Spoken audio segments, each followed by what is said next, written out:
Dr. Uri ya. Iya. Pada pagi ini kita akan mendengarkan kuliah tamu dari Bapak Dr. Hewan Didik T. Subekti. Beliau adalah staf di Balai Penelitian Veteriner di Bogor. Dan beliau sudah menghasilkan banyak haki ya, dan juga ada paten ya yang sudah didapatkan. Nah, beliau adalah peneliti yang sudah lama di bidang toksoplasma, dan saat ini beliau sedang ada bersama kami ya. Selama beberapa hari ini beliau berada di Laboratorium Parasitologi FKUI sebagai mengadakan pelatihan untuk toksoplasma ya. Baiklah, untuk kesempatan pagi ini kami persilakan Bapak Didi untuk menyampaikan topik ya mengenai toksoplasma ini ya, situasi yang saat ini dan juga apa yang memang kita masih belum ketahui, karena memang seperti tadi Dokter Ika bilang, ini parasit amat sangat kompleks ya, banyak sebenarnya menginfeksi berbagai organ, akan tetapi gejala klinisnya itu tidak jelas dan mengakibatkan dia seakan-akan dilupakan, tidak dianggap jadinya. Tahu-tahu sudah berat saja. Baiklah, untuk mempersingkat waktu, dipersilakan Pak Didi untuk menyampaikan topiknya. Waktunya dipersilakan. Terima kasih Pak Prof. Agnes. Suara kami jelas ya? Jelas Pak.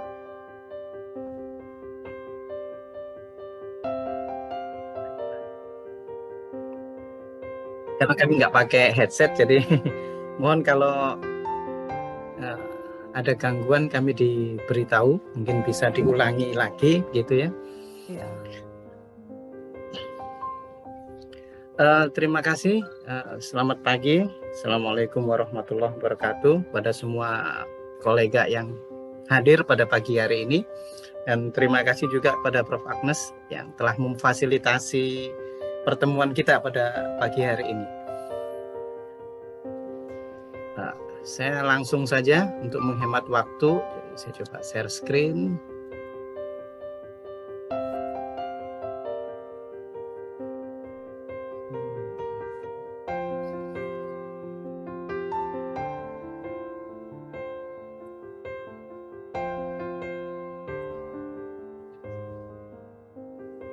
Baiklah, pada pagi hari ini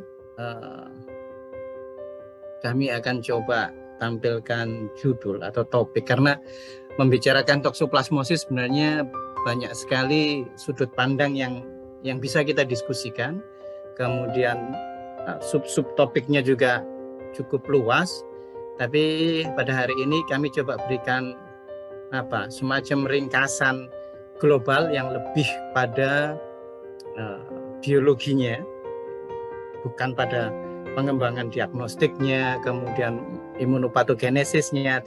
Sementara ini tidak ke sana. Jadi kami coba masuk di bagian biologinya secara umum. Judulnya sih biasa ya, karena toksoplasmosis banyak dibicarakan oleh kalangan peneliti maupun akademisi. Tapi kembali pertanyaannya, kenapa sih sudah dimasukkan dalam penyakit strategis tetapi kurang gaungnya gitu ya? Nampaknya ada sesuatu yang tidak kita ketahui dengan tepat dengan toksoplasmosis, sehingga banyak pandangan-pandangan yang kurang pas selama ini. Mari kita lihat beberapa aspek.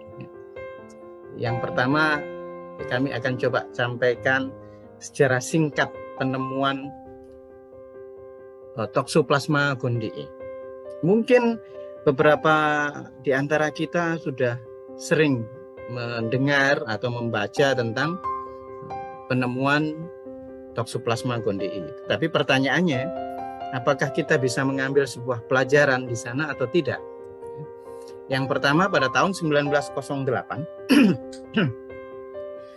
tepatnya 1907 sampai 1909, ya. Pada tahun 1908 ada peneliti Prancis, Nicole dan Manchek, ini melakukan penelitian di Afrika Utara, tepatnya di Tunisia, dan menemukan yang nantinya sebuah protozoa yang bernama Toxoplasma gondii.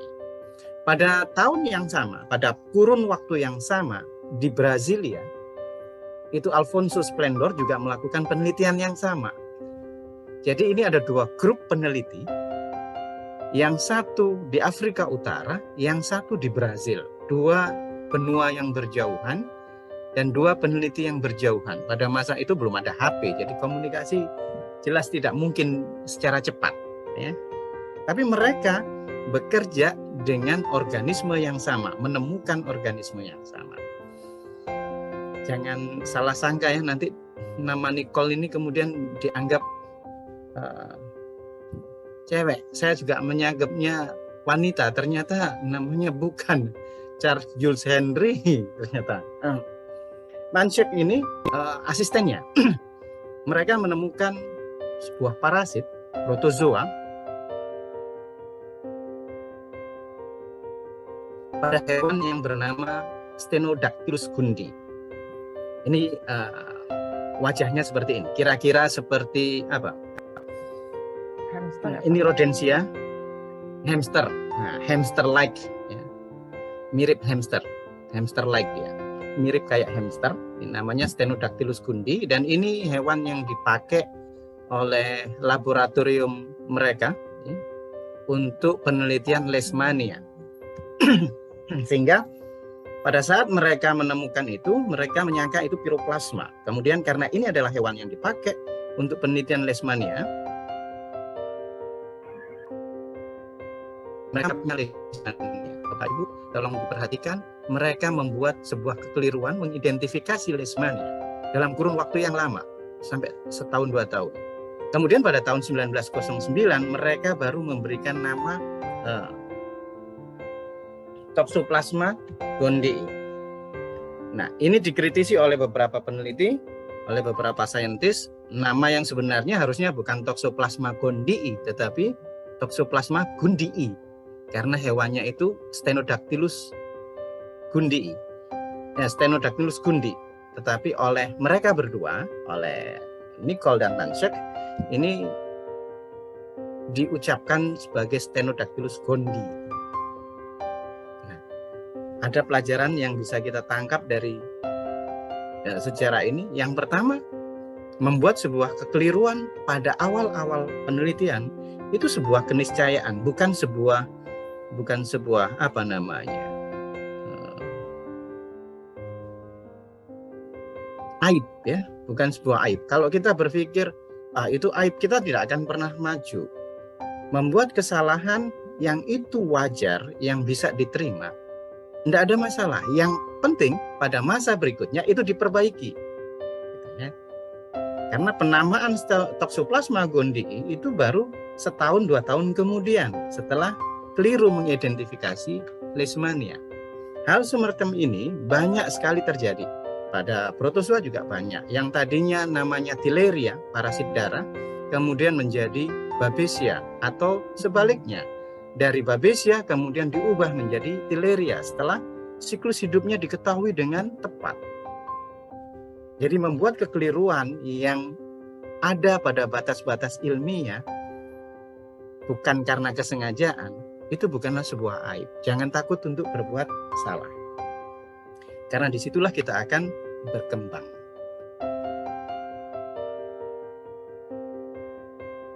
Ini menjadi salah satu syarat dan mutu di laboratorium kami.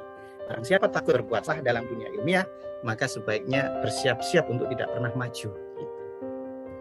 Nah, kemudian kita lihat Alfonso Splendor, dia bekerja dengan hewan yang berbeda. Dia bekerja dengan kelinci. Sama, dia juga membuat kesalahan yang sama dengan Nicole. Jadi dia juga mengidentifikasinya sebagai Leishmania.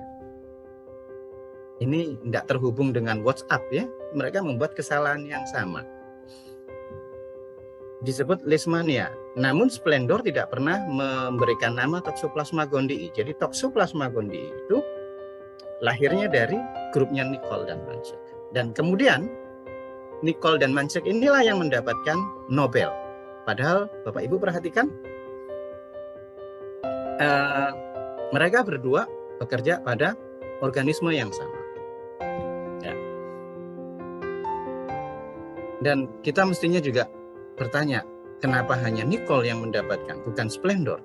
Apapun itu alasannya, bagi kita yang bekerja dalam bidang sains dan penelitian, mengharapkan sesuatu yang besar, penghargaan yang besar, itu normal. Tetapi janganlah itu dijadikan sebagai satu-satunya tujuan. Karena kalau itu dijadikan satu-satunya tujuan, maka kita akan sulit untuk berkreasi, berinovasi. Itu pesan yang ingin kami sampaikan dengan memberikan sejarah singkat Toxoplasma gondii. Kenapa diberi nama Toxoplasma gondii? Karena bentuknya itu seperti bulan sabit atau seperti busur. Kalau saya bilangnya seperti pisang molen, ya, seperti koma begitu. Nama Toxoplasma itu diambil dari kata toxon dalam bahasa Yunani, itu seperti bulan sabit. Ya. Kemudian plasma karena dia berbentuk sesuatu yang ditemukan di dalam plasma darah dan sitoplasma. Toxoplasma. Jadi itu bagian awal yang ingin kami sampaikan. Mudah-mudahan Bapak Ibu bisa mengambil manfaat atau pelajaran dari sejarah penemuan Toxoplasma gondii. Yang kedua, kami coba masuk dalam taksonomi. Dulu waktu S1 kita itu sering dikasih taksonomi, dan umumnya mahasiswa apapun itu bidangnya hanya menghafalkan. Benar apa benar ya? Kita cuma menghafalkan dan kemudian muncul ucapan-ucapan, ini nanti pada saat kita kerja, pada saat kita selesai dari studi tidak akan banyak manfaatnya. Keliru, sangat keliru. Kenapa? Kita mempelajari taksonomi itu karena taksonomi disusun berdasarkan persamaan-persamaan fisiologi, persamaan morfologi. Jadi sebenarnya pada saat kita belajar taksonomi itu belajar komparatif fisiologi. Mari kita ambil contoh untuk Toxoplasma gondii. Karena topik kita Toxoplasma gondii, mari kita lihat contohnya di sini, Bapak Ibu. Apikompleksa. Apikompleksa ini semua yang ada di dalam filum apikompleksa memiliki siklus hidup yang sama pada level-level tertentu. Itu sama. Jadi pada saat kita belajar apikompleksa, maka sesungguhnya untuk siklus globalnya, siklus umumnya, kita menguasai seluruh organisme yang ada di bagian bawahnya. Harusnya. Jadi kalau enggak, berarti ada masalah dengan kita belajar tentang taksonomi. Jadi apikompleksa ini memiliki kesamaan siklus hidup pada semua organisme yang mikroorganisme yang ada di bawahnya. Ya. Cuma ini tidak. Sarkocistis ini ada 200 spesies, Bapak. Hanya ada yang zoonosis, ada yang tidak. Ya.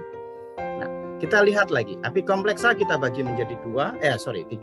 Aconodiacida, Conodiacida, dan Perkinsacida. Nah, Conoidacida ini ada 2.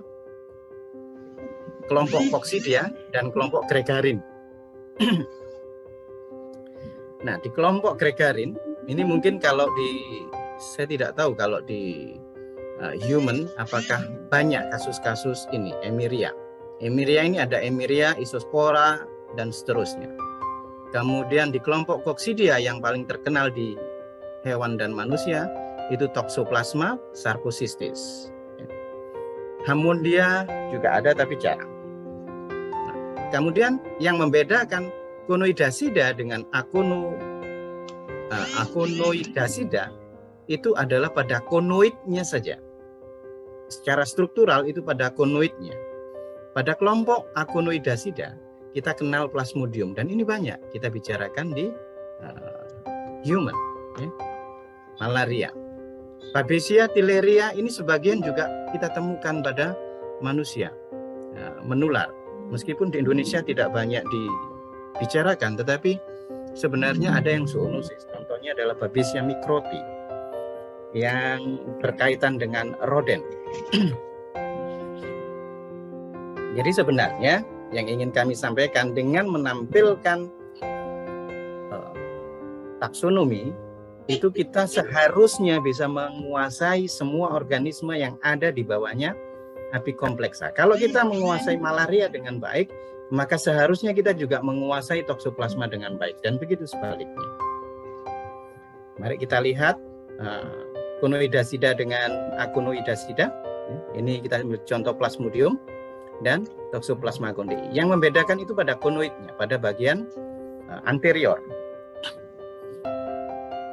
Konoid ini fungsinya karena dia terdiri atas tubulin alfa dan beta tubulin. Fungsinya pada saat nempel, Toxoplasma ini memiliki kemampuan masuk ke dalam dengan gliding.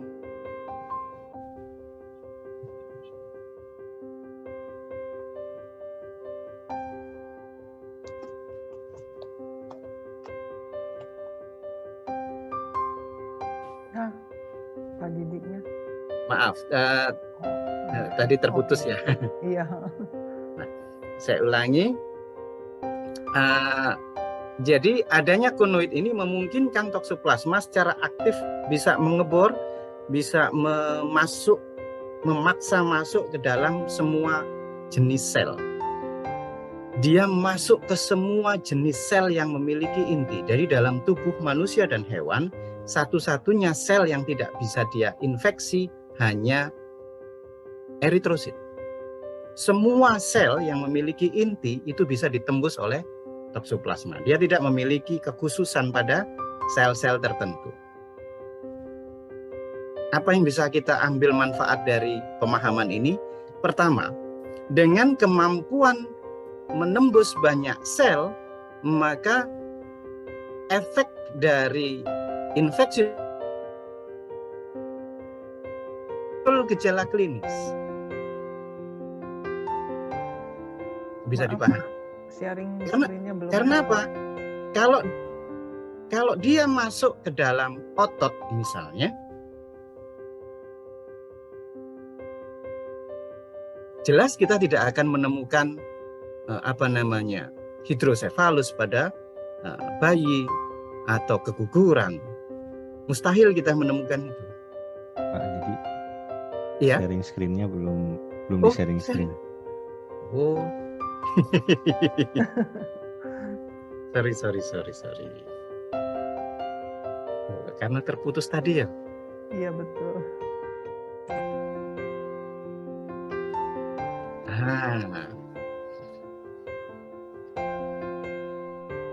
Nah ini ya. Iya betul. Jadi saya ulangi lagi, karena dia memiliki konoid, maka dia mudah untuk masuk ke dalam sel.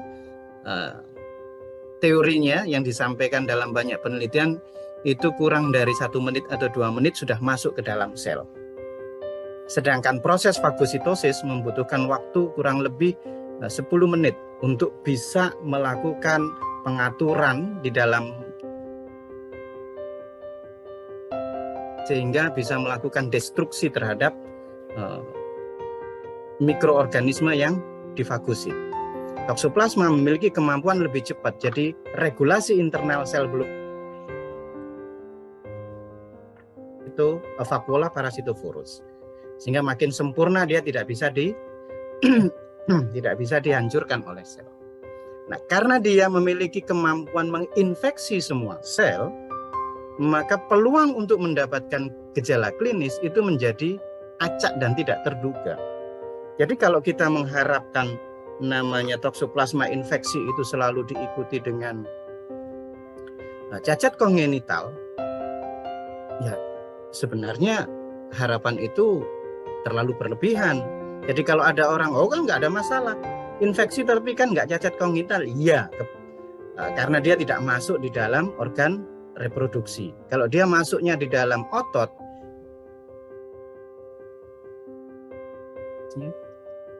mialgia dan fatigue itu yang banyak ditemukan. Nah ini kan non spesifik sebenarnya kan, mialgia dan fatigue ini kan non spesifik dan kita nggak nganggap itu. Nah kalau kita coba cek informasi seperti di US yang terjadi outbreak, yang paling banyak itu tiga gejala klinis. Iya, itu yang paling dominan. Diulangin Pak, sekali lagi Pak. Nggak dengar tadi. Jadi kalau kita lihat gejala klinis yang umum dalam kasus outbreak yang di USA, di Eropa, di Europe, terutama yang Prancis, ya, Prancis, Inggris, itu yang muncul itu 3, mialgia, kemudian fatigue, sama limfadenopati. Bisa 3-3-nya, bisa salah satu di antara 3. Itu yang dominan. Bisa cacat kongenital, bisa. Tetapi yang umum ditemukan itu 3. Dan itu 3 gejala klinis yang kita juga sering abaikan. Nggak spesifik toksoplasma, toh. Jadi banyak penyakit yang bisa seperti itu. Nah, kenapa bisa seperti itu? Dalam tubuh, otot itu punya bobot atau punya massa, volume yang lebih besar. Jadi kalau dia masuknya ke otot, banyak ke otot, kita tidak akan dapatkan cacat kongenital. Kalau masuknya di otak, iya baru kelihatan besar pengaruhnya. Masuk ke mata, nah baru akan ada muncul. Nah karena apa? Toksoplasma ini bisa di mana saja. Dia tidak memiliki kekhususan. Beda kalau kita cerita malaria, beda spesifik dia target organnya. Kalau toksoplasma enggak, semua sel berinti dia tembus. Itu yang pertama. Jadi pada saat makhluk ini bisa menembus semua sel berinti, kekhususan misalnya pada kasus-kasus kongenital tentu akan berkurang peluangnya karena dia bisa acak masuk di mana aja. Yang kedua, sumber penularan dari toksoplasma itu variatif karena dia masuk pada semua sel berinti, maka setiap organisme, setiap hewan, setiap makhluk yang memiliki sel berinti dia bisa ditembus oleh hewan air. Jadi sumber penularannya kucing saja tidak, macam-macam. Jadi kalau ditemukan kasus IgG positif banyak, tetapi orang ini tidak memiliki atau tidak berkontak dengan kucing, Felidae, itu sangat mungkin karena apa? Sumber penularannya banyak. Bukan hanya kelompok Felidae, bukan hanya daging kambing, domba, ayam. Bukan hanya itu. Hewan, semua makhluk yang memiliki inti sel yang berinti, itu bisa ditembus oleh toksoplasma. Sudah banyak laporan toksoplasma ditemukan di insekta sehingga dia bisa ditumbuhkan pada sel kultur sel insek gitu ya. Kemudian juga ditemukan pada ikan, udang, kerang-kerangan, pada ikan paus, pada lumba-lumba dan seterusnya. Sudah cukup banyak. Dan ookistanya juga tahan di dalam air laut sampai beberapa minggu. Jadi bisa dipahami kenapa toksoplasma itu dalam patogenesisnya kok tidak selalu berkaitan dengan cacat kongenital, hidrosefalus gitu ya. Jadi karena memang dia memiliki kemampuan menginfeksi semua sel dan peluangnya untuk masuk ke tempat-tempat tertentu seperti organ reproduksi menjadi lebih kecil. Ditambah sifat dari toksoplasma itu tidak motil. Jadi perpindahan dia hanya melalui dua jalur, yaitu mengikuti aliran air plasma atau cairan limfa, atau dia ada di dalam sel sehingga sel itu ikut bersama gerakan cairan. Tapi begitu dia nempel ketemu sel, dia akan melakukan gliding motility, jadi seperti ngebor masuk ke dalam. Itu hanya gerakan dia.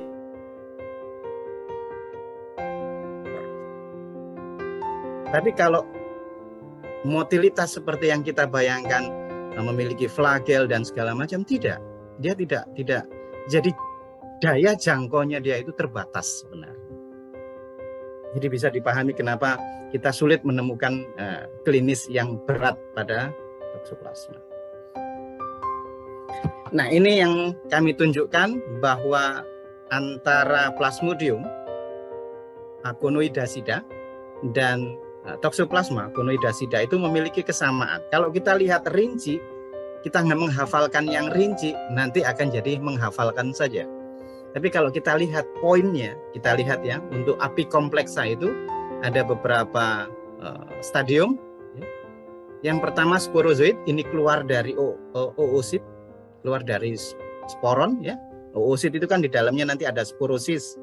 Ada oosit, sporosis. Nah, di dalam sporosisnya itulah adalah sporozoid. Keluar dari sporozoid dia menjadi merozoid. Merozoid nanti kemudian berubah menjadi gametosit.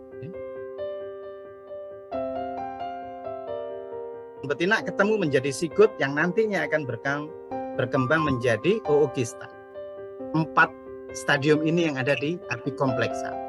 Semua organisme di bawah apikompleksa memiliki 4 stadium dasar. Sporozoid, merozoid, gametosit, sigot. Kita tengok. Kita tengok Toxoplasma gondii. Keluar dari ookista, ini ookista ya. Keluar dari ookista sporozoid. Betul kan?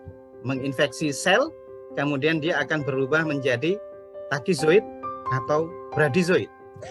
Dua-duanya ini adalah varian dari merozoid. Ini sebenarnya adalah variasi dari merozoid. Tachyzoid, masih ingat tachycardi, itu merozoid yang berubah dengan cepat. Bradyzoid, masih ingat bradycardi kan? Merozoid yang membelah secara lambat. Jadi dua-duanya ini sebenarnya merozoid. Yang satu membelah dengan cepat, dalam 48 jam bisa menjadi 200 lebih. Bradyzoid ini bulanan sampai tahunan. Ini pada dasarnya adalah merozoid yang memiliki kecepatan pembelahan yang berbeda. Kalau sudah tachyzoid atau merozoid, nah bradyzoid ini yang kita kenal dengan kista jaringan. Setelah stadium merozoid, tachyzoid, bradyzoid, kalau di dalam Felidae, di dalam keluarga kucing, mereka akan berubah menjadi gametosit, gamet jantan dan betina. Sama. Kemudian setelah mengalami beberapa fase menjadi sigot yang nanti akan menjadi ookista dikeluarkan dari tubuh. Itu dapat bisa dilihat bahwa Toxoplasma memiliki 4 stadium umum. Sporozoid, merozoid yang membelah cepat disebut tachyzoid, merozoid yang membelah secara lambat disebut bradyzoid, berkembang kemudian menjadi gametosit, dan akhirnya menjadi sigot untuk dikeluarkan dari tubuh menjadi ookista. Lalu bagaimana dengan Plasmodium? Mari kita lihat.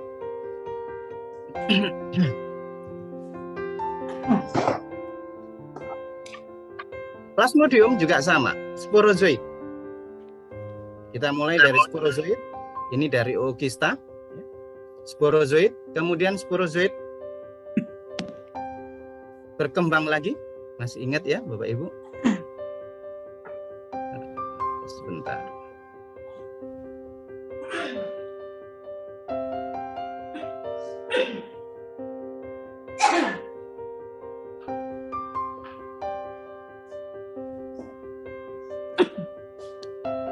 Dia berkembang menjadi merozoid. Sama? Masih ingat? Jadi tropozoid, Pak. Nah, tropozoid ini adalah bentuk varian dari merozoid, sama seperti tachyzoid dan bradyzoid.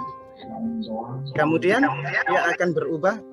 Kalau kita perhatikan bentuk organismenya itu mirip antara tropozoidnya Plasmodium dengan tachyzoidnya Toxoplasma.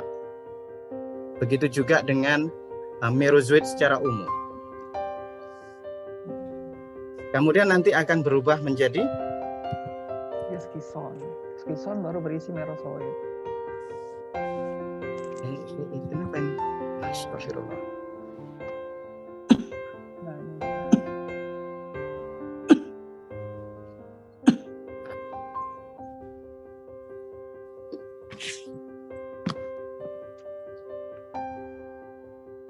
Masih ingat di merozoitnya malaria itu mengalami beberapa siklus, gitu? Iya, Ya. baru berubah jadi itu sison. Yang kemudian menjadi gametosit. Iya, dan sebagian sison. Dari gametosit ini kemudian akan menjadi sikut, terus dilanjutkan menjadi ookinet, dan kemudian menjadi ookista. Jadi kalau kita perhatikan sebenarnya dasarnya itu cuma 4, sporozoid, merozoid, gametosit, sikut. Hanya ada variasi-variasi di antara mereka. Jadi kalau kita menghafalkannya di masing-masing, maka kayaknya itu bedanya jauh, padahal enggak. Sebenarnya tropozoidnya dan merozoidnya plasmodium itu ya merozoid secara umum dalam apikompleksa itu. Takizoid dan bradyzoidnya toxoplasma itu ya merozoidnya apikompleksa. Jadi dulu kalau S1 saya menghafalkannya yang 4 ini. Saya hafalkan 4, kalau sudah hafal baru nanti saya menghafalkan varian-variannya di plasmodium bedanya di mana sih. Kemudian di Emeria bedanya di mana gitu kan. Toxoplasma di mana. Jadi saya nggak menghafalkan banyak, saya cuma menghafalkan 4 kemudian varian-variannya aja. Karena pada dasarnya dia memiliki pola siklus hidup yang sama. Toxoplasma dengan Neospora misalnya sama persis siklus hidupnya, cuma beda pada hostnya, inang definitifnya misalnya, seperti itu. Leukocytozoon dengan plasmodium sangat mirip. Yang beda apa? Yang beda adalah inangnya. Kalau plasmodium banyak pada manusia dan primata, tapi kalau leukocytozoon pada bangsa Aves, pada bangsa avian. Kira-kira seperti itu. Jadi kalau kita memahami toxoplasma, taksonomi itu sebenarnya arahnya adalah pada komparatif, biological komparatif dari organisme. Kira-kira sampai di sini pernah membayangkan nggak bahwa sebenarnya itu yang diharapkan dengan apa namanya itu taksonomi.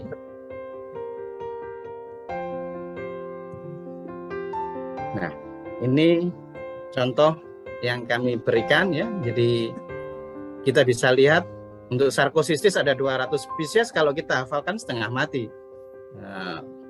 Enggak.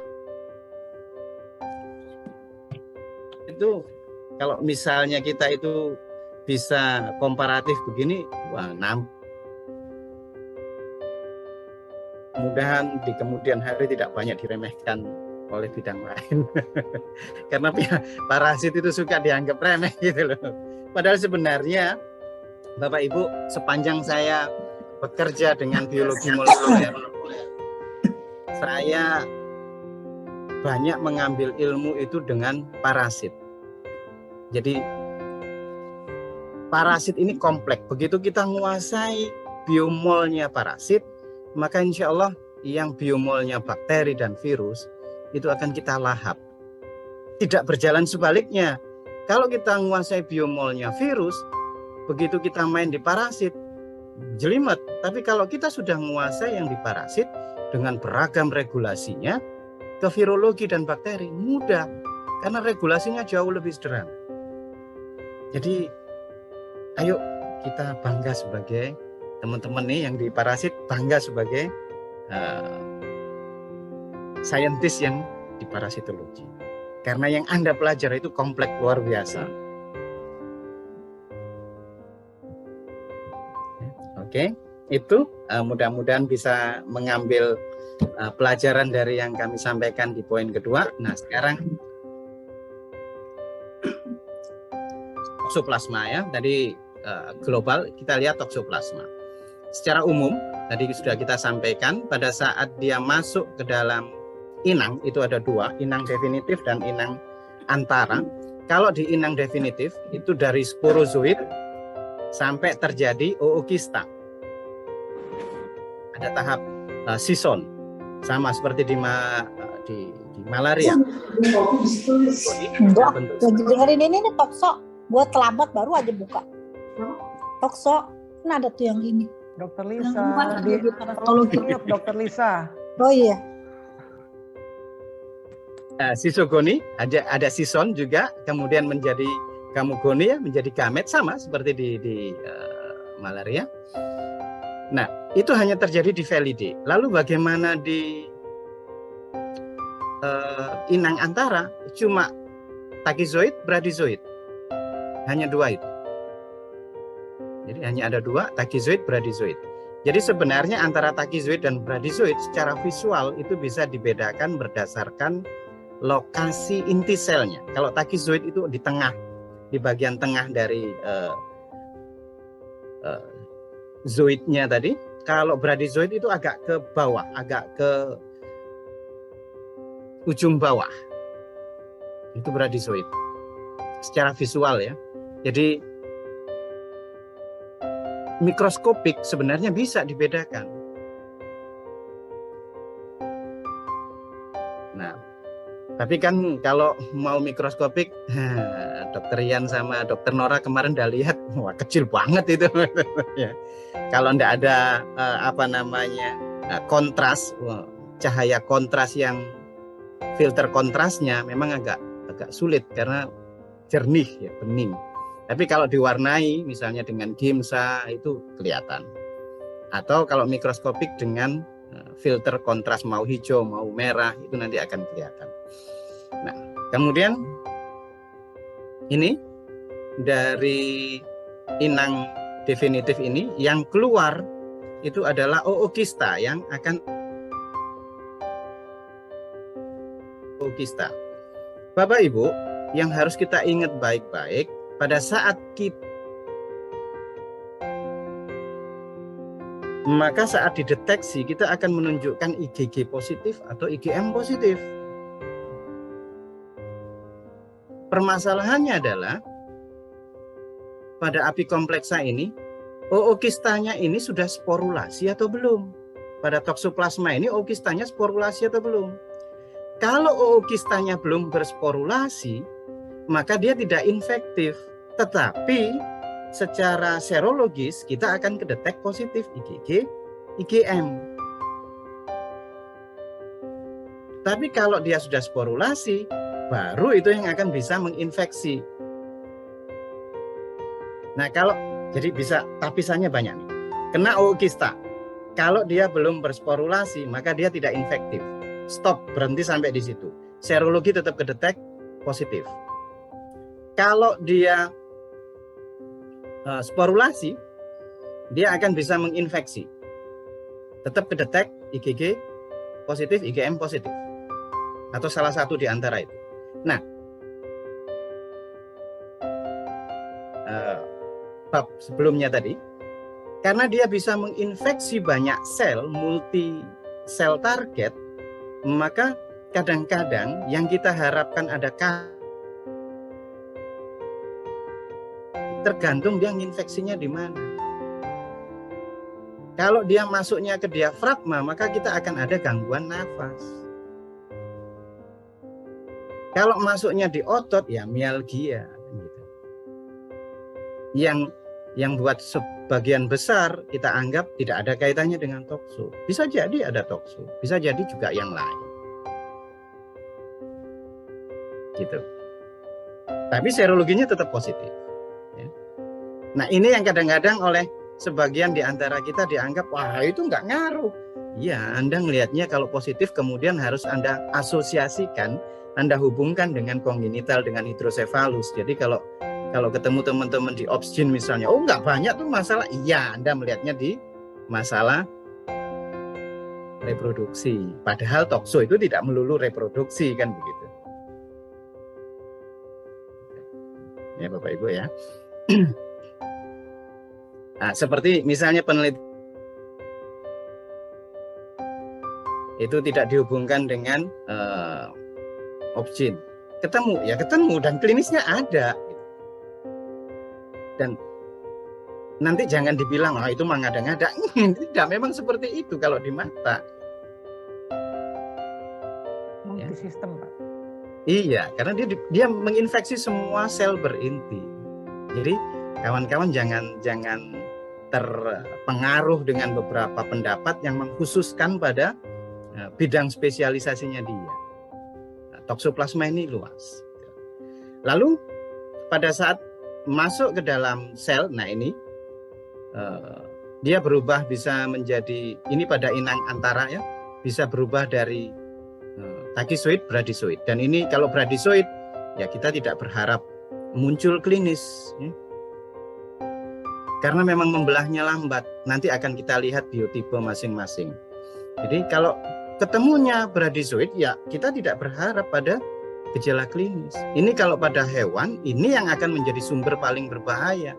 Hewannya tidak apa-apa, dikonsumsi, pecah, ruptur sisnya, keluar bradizoidnya, sama aja dengan terinfeksi Ookista bersporulasi, bahkan lebih berat lagi karena ini jumlahnya jauh lebih banyak.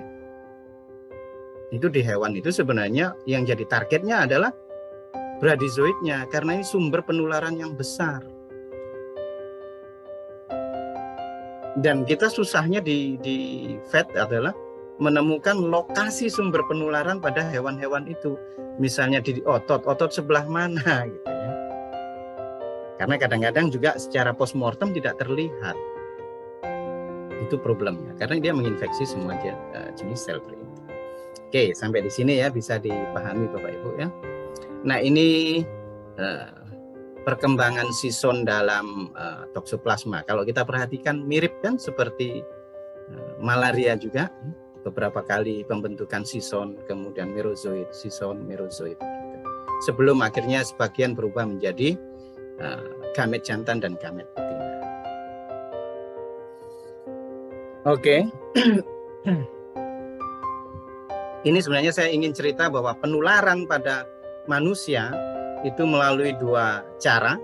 Yang pertama ini Ookista yang sudah bersporulasi, keluar sporozoid menjadi takizoid, kemudian berubah-ubah dari takizoid menjadi bradizoid. Sedangkan yang kedua itu dari kista, keluar menjadi takizoid dan bolak-balik takizoid bradizoid. Itu yang di inang antara. Jadi ada dua jalur besar. Kita lihat, kita lihat yang ini. Saya seharusnya bisa terlihat jelas ya untuk apa namanya ini jalur penularan ini ya. Di manusia itu ada beberapa jalur penularan. Yang pertama melalui kontaminasi pada tempat pembuangan kotoran kucing pada tanah. Ookista, di sini Ookista. Kemudian juga pada tumbuhan, kalau berkebun atau pada sayuran. Yang kontaminasinya Ookista. Jadi jalur A dan B ini Ookista. Bukan takizoid, tapi Ookista. Dan itu harus dilihat sporulasi atau tidak. Kemudian jalur yang banyak dipelajari di dunia veteriner itu yang ini. Dari produk pangan. Hewannya macam-macam. Semua hewan bisa jadi sumber penularan, termasuk hewan-hewan atau produk-produk perikanan dan perikanan air tawar, air payo maupun air laut. Ini jalur penularannya ke manusia cukup banyak. Nah, selama ini kan di Indonesia tidak memiliki data. Sebenarnya kalau ada orang itu kena toksoplasma, itu jalur mana sih? Paling gampang dihubungkan dengan kucing. Kucing ini cuma di ujung atas, Bapak Ibu. Kita selalu pakai jalur A, padahal sebenarnya tidak. Jalur-jalur yang lain itu cukup banyak. Jadi kalau mau pencegahan, ya kita harus melihat semua jalur. Ya, sampai di sini bisa ambil nafas dahulu. Sambil merenungkan dari 3 bab yang sudah kita sampaikan.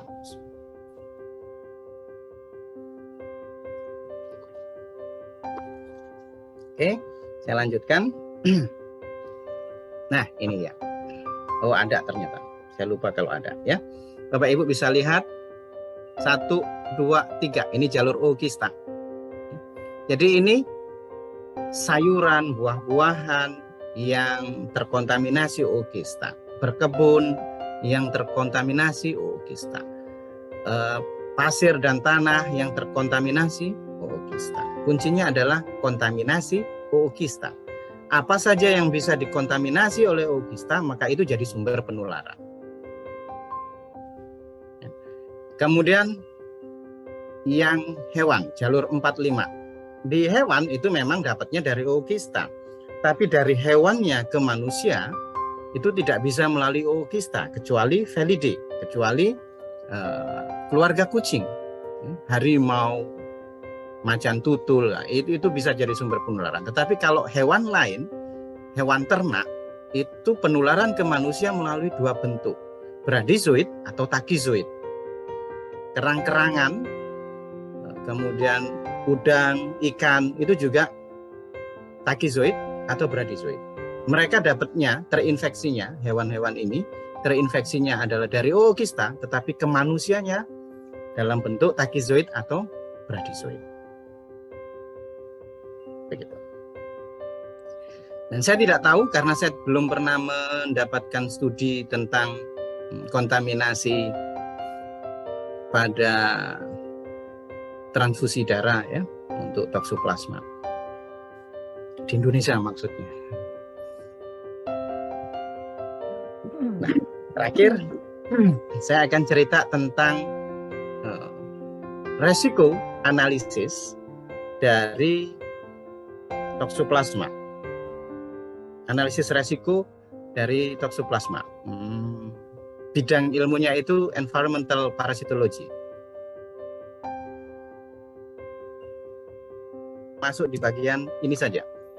Di bagian bioindikator untuk mengetahui sumber kontaminasi khususnya Toxoplasma gondii. Sehingga kita bisa melakukan analisis resiko seseorang itu mendapatkan seropositif atau jalur mana. Kalau kita tidak mengetahui jalur mana, maka pencegahannya juga bermasalah, tidak tepat. Nah, ini masuk dalam bidang ilmu environmental parasitology. Mari kita lihat contohnya. Ini adalah kerang-kerangan, kerang hijau. Ini kan di Indonesia banyak ya, banyak dijual juga. Nah, ini dilaporkan terdeteksi positif Toxoplasma gondii di beberapa negara tentunya, bukan di Indonesia. Dan publikasinya cukup baru untuk masalah ini, untuk environmental parasitology ini cukup baru. Tetapi kita tidak tahu karena pemeriksaannya dengan PCR, jadi mengkontaminasi ataukah sudah sporozoid, dalam hal ini takizoid atau bradyzoid. Karena di PCR kan kita tidak tahu dengan pasti stadiumnya ya. Hanya terdeteksi oke, ada positif Toxoplasma gondii. Di samping itu juga dia juga ditemukan di kerang hijau ini, Perna canaliculatus. Ini kan cukup banyak di Indonesia, diperdagangkan cukup banyak. Karena di kampung saya, di rumah itu banyak yang berjualan seperti ini. Kemudian ini udang-udangan, ya, kelompok udang, ini juga sudah dilaporkan Cryptosporidium dan Toxoplasma gondii. Kemudian ini juga kerang-kerangan juga Toxoplasma dan Cryptosporidium. Nah, sekarang kita lihat beberapa sumber penularan ini pada permukaan air. Jadi mereka melakukan pengecekan pada permukaan air, positifnya ini. Ada yang 0 di Yunani, tapi jangan dianggap di Yunani sama sekali nggak ada ya. Mungkin lokasi samplingnya memang di daerah itu kosong. Yang ingin kami sampaikan adalah bahwa air permukaan itu menjadi salah satu medium untuk atau menjadi salah satu jalur untuk masuk ke dalam tubuh manusia. Dan itu kita akan dapatkan hasil positif kalau di serologi. Jadi kalau sudah seperti ini kita nggak aneh kalau banyak positif, kita nggak perlu terlalu ragu. Banyak kasus positif tapi klinisnya jarang, kita nggak perlu ragu. Karena memang sumbernya nyata dan bisa jadi ookistanya ini belum sporulasi, Bapak Ibu. Sayangnya di sini dalam penelitian-penelitian ini tidak dijelaskan apakah dia sporulasi atau tidak, karena mereka bermainnya dengan PCR. Andai mereka juga melihat morfologinya, maka permasalahan itu menjadi jelas. Apakah ini sudah sporulasi atau belum? Ini pada air tanah dan air keran juga sama. Bahkan di Bulgaria ini cukup tinggi, 50%. Kita lihat lagi, ini yang masuk environmental parasitologi juga. Jadi kita lihat di beberapa kelompok tiram di beberapa negara, variatif. Ya, yang paling tinggi di USA ini beda lokasi. 31% dengan 14% ini beda lokasi. Saya lupa bedanya di mana ya. Tapi ini beda lokasi. Kemudian remis dan kerang ada. Pertanyaan saya, di Indonesia sudah ada yang melakukan belum? Belum ada ya Pak ya? Sepanjang yang saya tahu belum ada publikasi yang menyantumkan ini. Di environmental parasitologi Indonesia kayaknya belum. Iya. Kayaknya kita lebih environmentalnya ke teknis ya. Iya. Tidak dianggap penting, Prof. Tapi kalau environmental biologinya belum disentuh dengan baik. Ya. Padahal sumber-sumber penularannya cukup banyak. Kemudian ini pada ikan di beberapa negara. Ya. Ini beberapa ikan juga ketemu. Bahkan pada goldfish di Irak ini sampai 66%. Ini lumayan tinggi PCR-nya.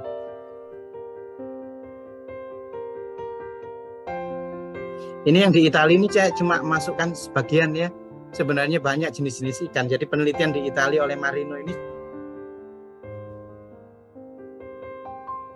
cukup tinggi saja.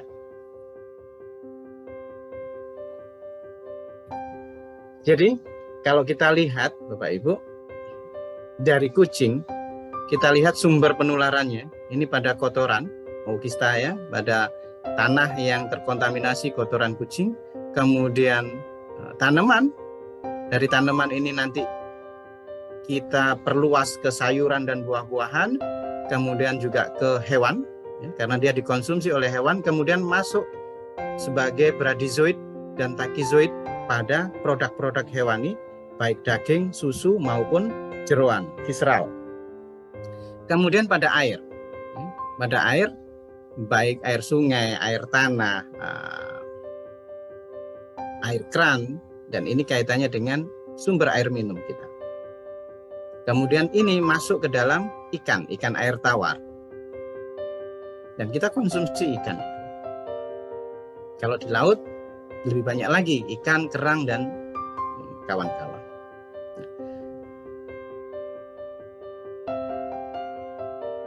Jalurnya dan cukup banyak.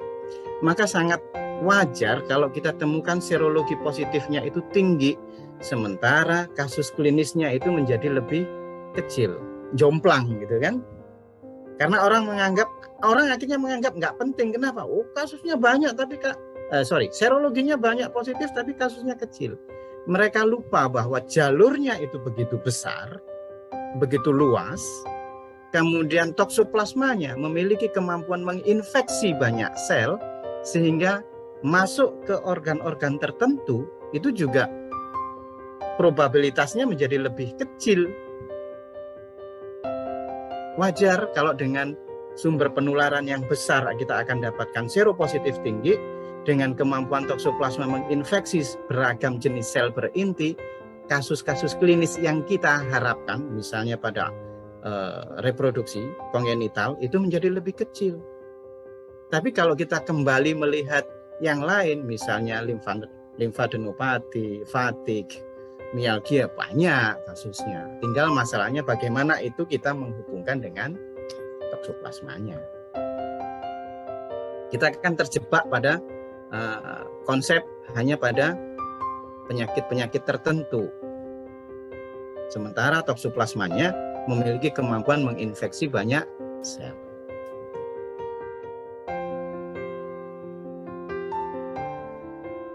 Nah, termasuk ayam. Ya. Ayam ini sudah dilaporkan positif. Oke, mudah-mudahan dari topik yang ini kita bisa mengambil pelajaran dan kemudian membuat generalisir kesimpulan yang lebih luas. Ya. Nah, sekarang kita lihat ini kasus toksoplasmosis di berbagai negara. Ya. Indonesia ini diambil tahun 2000 oleh peneliti atau oleh saintis Thailand pada tahun 2006. Nah, di Indonesia yang paling lengkap itu penelitian tahun penelitian tahun 2003. Ini lengkap di berbagai provinsi. Saya perhatikan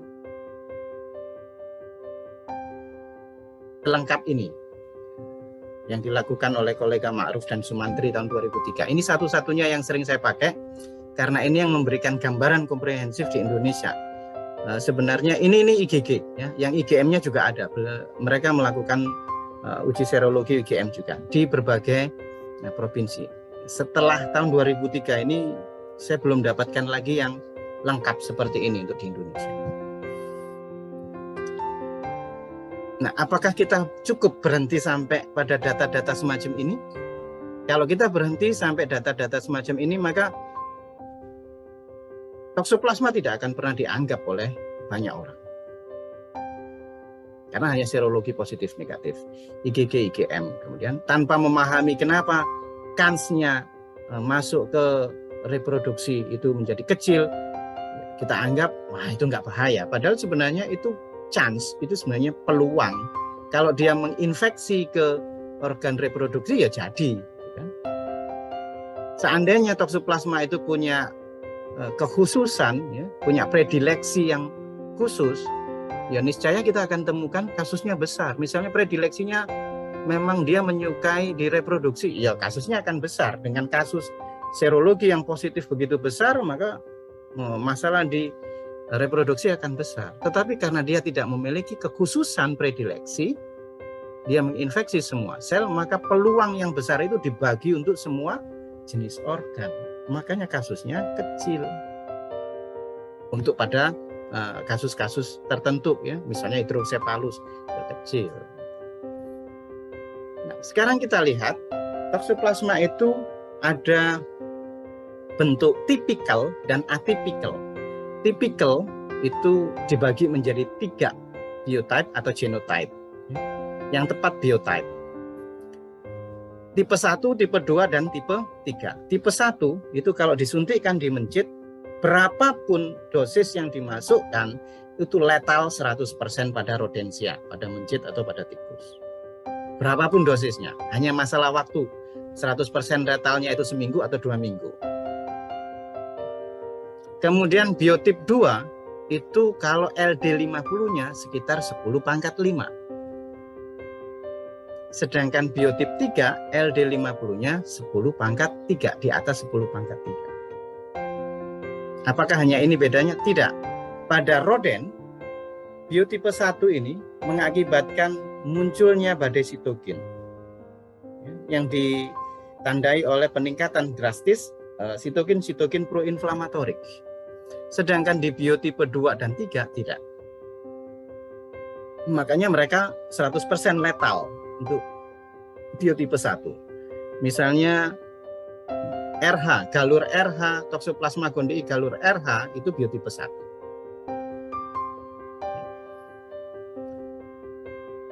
Ciri yang ketiga dari biotipe 1 itu sulit membentuk kista jaringan.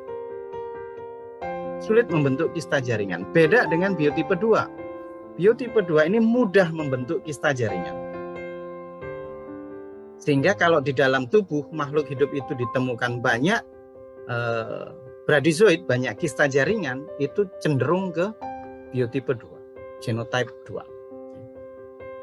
Karena dia mudah membentuk kista jaringan. Sedangkan biotipe 3 ini sulit sekali membentuk kista jaringan.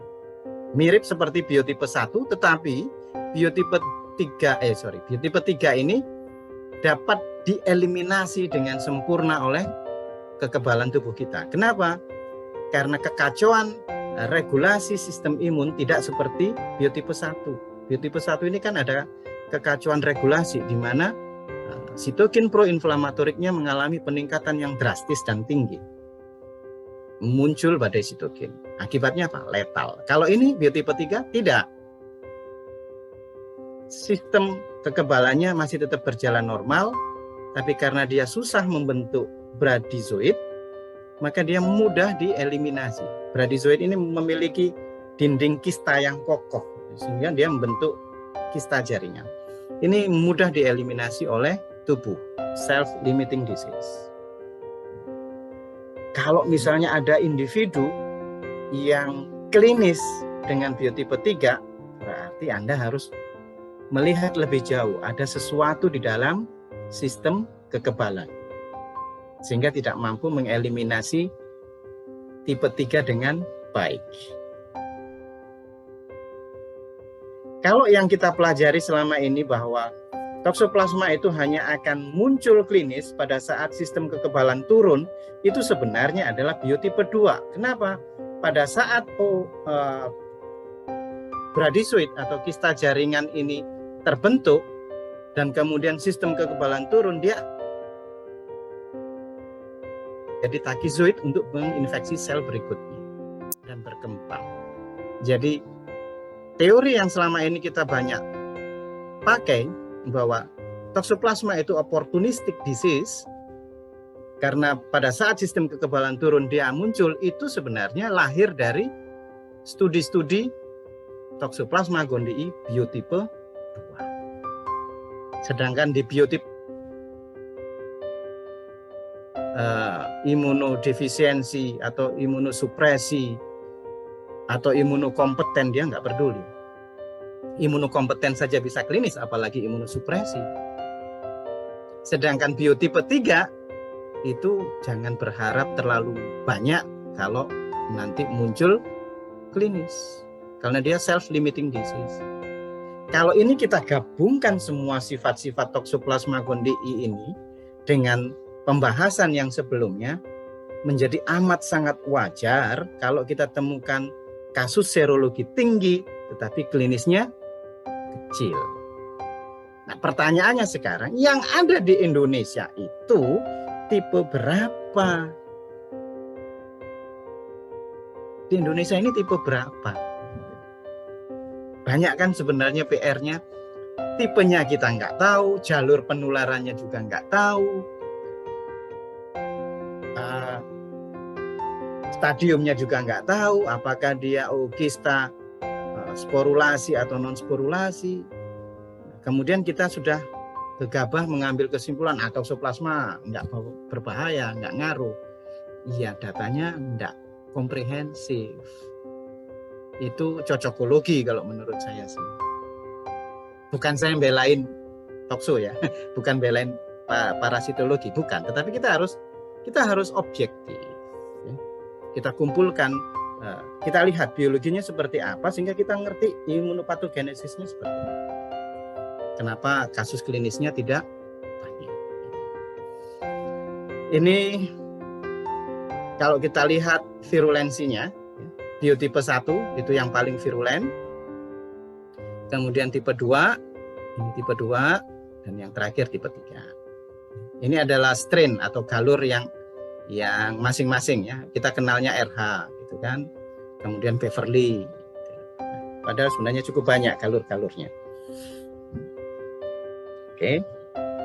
Dan ternyata untuk pengobatan tipe 1 itu membutuhkan pengobatan yang lebih tinggi dosisnya. Ini yang kami tampilkan adalah pirimetamin sebagai drug of choice untuk Toxoplasma gondii. Meskipun efek sampingnya besar, tetapi dia sebenarnya drug of choice untuk Toxoplasma gondii. Dia yang paling poten. Ya. Nah, Anda bisa melihat dosis yang dibutuhkan untuk tipe 1 itu tinggi. Beberapa kali lipat dibanding tipe 2 dan tipe 3. Jadi memahami biotipe Toxoplasma gondii itu juga berkaitan dengan terapi yang akan kita berikan. Apakah butuh dosis yang lebih besar ataukah lebih. Kemudian kita ambil contoh kasus di Prancis. Mereka memiliki data. Biotipe 1 10%, biotipe 2 81%, biotipe 3 9%. Mereka udah ini tahun 97 ya kalau nggak salah. Kasus di Spanyol kita juga lihat mereka memiliki data biotipe 1, biotipe 2, biotipe 3. Bapak Ibu bisa lihat. Ini di Spanyol beda dengan di Prancis. Prancis lebih didominasi biotipe 2. Jadi pada saat kita membaca teori yang seperti saya sampaikan tadi, opportunistic disease, kalau kekebalan turun, toksoplasmanya akan muncul, itu kita pelajari dari laporan dari negara mana, dari siapa. Kalau dari Prancis, ya wajar karena itu biotipe 2. Tapi kalau dari Spanyol, enggak, biotipe 1 ini juga tinggi, seimbang dengan biotipe 2. Kemudian kami ambil contoh lagi, penelitian yang berbeda, di Prancis dan Belgia, ini digabung dua-duanya, dua negara ini datanya digabung. Biotipe 1 8%, biotipe 2 85%. Hampir sama ya. 8-10%. Didominasi oleh biotipe 2. Apa pelajaran yang bisa kita ambil dari sini? 1, negara kita punya enggak data seperti ini? Jawabannya tidak. Satu-satunya data yang mulai masuk ke biotipe penelitiannya Prof. Agnes dan mahasiswanya untuk di manusia. Kemudian di hewan baru penelitian saya dengan kawan-kawan di US dengan Profesor Dube. Hanya itu satu-satunya yang ada di Indonesia, di hewan dan di manusia. Padahal ini memiliki kepentingan yang serius terkait dengan muncul tidaknya gejala klinis dan dosis obat. Nah, ini di negara yang berbeda menunjukkan pola yang beda. Indonesia itu kalau kita lihat sebagai satu negara tetapi memiliki provinsi yang berbeda-beda. Kalau provinsi-provinsi ini kita anggap seperti negara federal, maka sebenarnya di tiap provinsi harusnya juga beda-beda karena memiliki adat, kebiasaan, habit, ya, pola hidup yang juga berbeda-beda. Belum tentu di Jawa itu kasus biotipe 2-nya banyak, kemudian di luar Jawa belum tentu sama dengan di Jawa. Tapi kita nggak memiliki data ini. Ini tahun-tahun sudah zaman nggak enak di negara-negara Eropa, sudah ada data semacam ini. Dan sebenarnya banyak, data-data seperti ini banyak. Cuma kami tampilkan aja contoh saja ya. Nah, bagaimana di Indonesia? Anda bisa lihat nih di Brasil, untuk di ayam saja di Brasil 81% kasus di ayam buras. Ya. Kemudian diketahui genotype 1-nya itu 50-60%, genotype 3-nya 36-46%. Di Brasil genotype 1, genotype 3. Di Argentina sama-sama Amerika Latin, genotype 1, genotype 2, genotype 3. Di Meksiko genotype 1, genotype 3. Di Indonesia, Sumatera, Jawa, Kalimantan, Sulawesi, kita tidak tahu. Sri Lanka juga ada datanya, di India, saya masuk langsung ke Indonesia. Di Indonesia hanya ini satu-satunya data yang kami publikasi tahun 2008 bersama Profesor Dube. Dan ini pun juga bukan keputusan konklusif ya. Pada saat publikasi kami mengarahkan ke genotype 1, tetapi pada analisis berikutnya saya pribadi tidak menganggap sebagai genotype 1. Karena waktu itu menggunakan SAG2. Ada 26% pada ayam buras. Di Jawa, saya mengambil sampelnya mulai dari Jawa Timur, Jawa Tengah, dan kemudian Jawa Barat. sebenarnya sih tujuan awalnya itu bukan untuk deteksi genotype, tetapi studi environmental parasitologi, ya, bioindikator. Pada studi berikutnya, nah ini di Indonesia kan di awalnya menggunakan SAG2 nih. Kemudian pada analisis berikutnya menggunakan berbagai macam marker genetik yang berbeda, kok keluarnya beda-beda, maka kami memutuskan sebenarnya di Indonesia itu atypical. Tadi kan ada typical itu biotype 1, 2, 3, dan kemudian ada atypical. Atypical ini sulit untuk dikatakan biotype 1, 2, 3. Kemungkinan hasil rekombinasi dari induk biotype 1, biotype 2, atau biotype 2, biotype 3, atau turunan yang kesekian. Sehingga sifat-sifat induk dari toksoplasmanya itu nurun. Karena toksoplasma memiliki adanya gamet jantan dan betina, sehingga variasinya cukup besar. Oke. Ini satu-satunya yang di hewan ya di Indonesia. Sampai sekarang belum ada. Mudah-mudahan hari ini bisa memberikan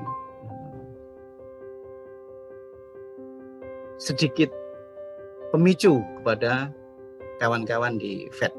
Karena pada hari ini kami ada pertemuan juga tentang masalah keamanan pangan terkait Toxoplasma gondii. Jadi ini saya lewati saja. Nah, ini yang dipublikasikan oleh Prof. Agnes dan mahasiswanya ya. Prof. Agnes menemukannya tipe 3. Ini menarik buat saya. Kenapa? Karena ada manifestasi klinisnya, ada gejala klinisnya. Lepas dari SAG2 itu bukan sesuatu yang baku, tetapi at least ini memberikan stimulasi awal buat saya pribadi untuk ini kok ada tipe 3 klinis gitu kan. Kita berpikir tipe 3 itu tidak klinis. Kalau klinis berarti ada something di situ, ada sesuatu di situ. Maka dari itu kemudian ini tahun 2020 dan ini satu-satunya untuk yang di human.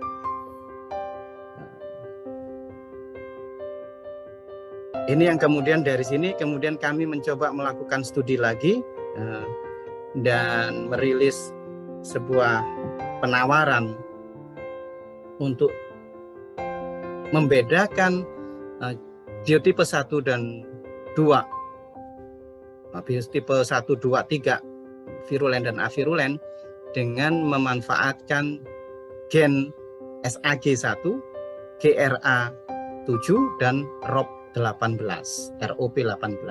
Ini SAG1, dia hanya bisa membedakan virulen avirulen tanpa bisa membedakan biotip 2 dan 3. Kalau GRA7 itu bisa membedakan virulen avirulen sekaligus membedakan biotype 1, biotype 2 dan biotype 3. Begitu juga untuk ROP18. Meskipun ada beberapa kesalahan ya, errorness di ROP18. Kalau ini tidak, di GRA7. Ini saya cukup senang dengan GRA7 bisa membedakan dengan baik. Kemudian hanya saja akan muncul beberapa kekeliruan kecil pada saat kita memasukkan yang atipikal ya, kelompok-kelompok atipikal. Nah, ini akan ada masalah sedikit. Tapi pada dasarnya ini masih bisa diterima untuk prediksi, karena yang terbaik ya dimasukkan pada rodensia, diinfeksikan pada rodensia. Jadi ini kita develop setelah terinspirasi oleh publikasinya Prof. Agnes, kok ada biotype 3, maka kita coba cari marker lagi yang secara fisiologi itu berkaitan dengan virulensi. Jadi dia harus faktor virulensi. Kalau selama ini marker-marker genetiknya itu acak, tidak selalu terkait dengan faktor virulensi. Nah, kami mencoba mencari yang memang terbukti berkaitan dengan faktor virulensi.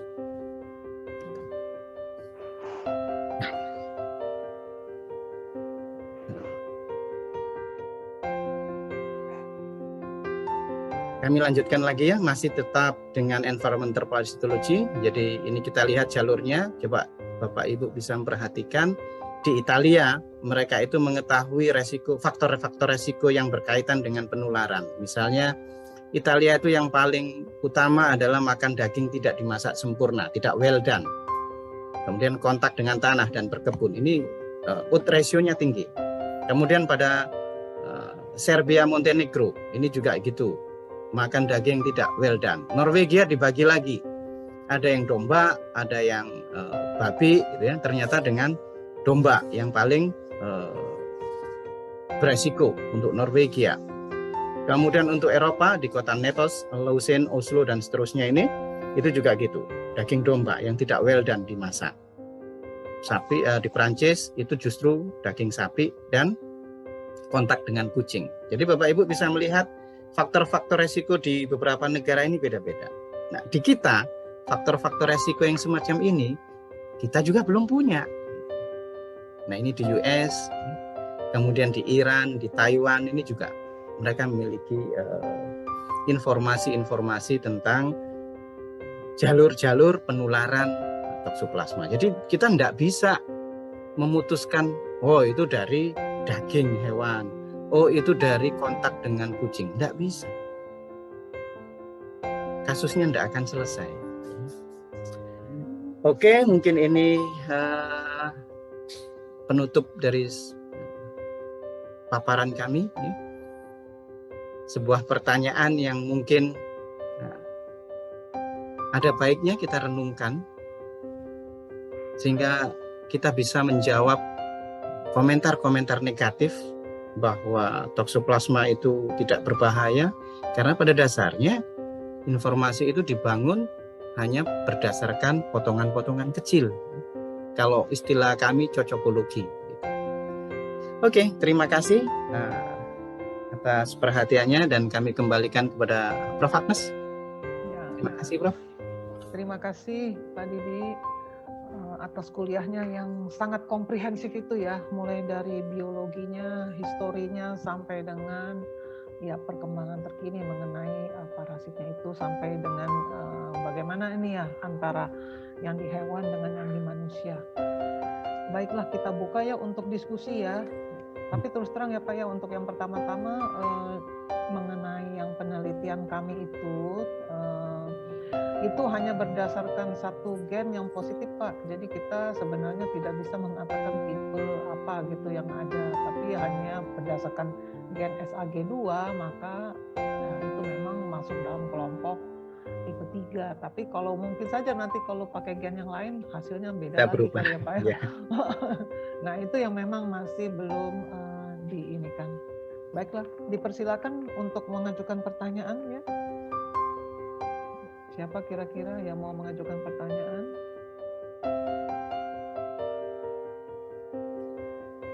Atau sudah ada di kolom chat kalau mau mengajukan pertanyaan?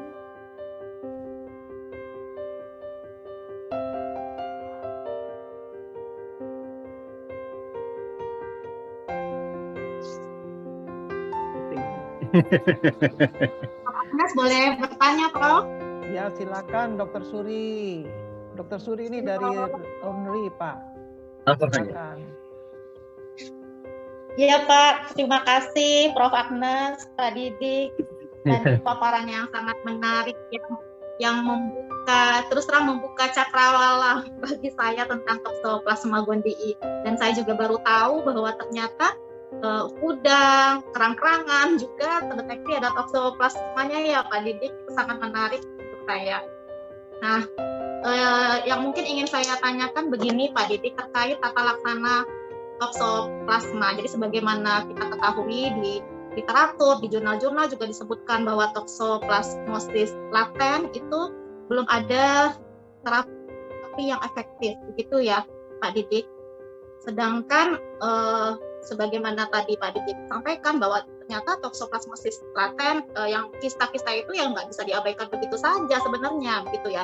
Nah kalau di dunia veteriner itu bagaimana ya Pak Didik? Karena justru ini nih yang menjadi sumber infeksi, si kista bradizoid. Nah apakah juga belum ada regimen terapi yang efektif untuk di dunia veteriner yang mungkin nanti bisa dikembangkan untuk di human begitu Pak Didik? Terima kasih, mungkin itu dari saya Prof. Izin. Ada lagi pertanyaan?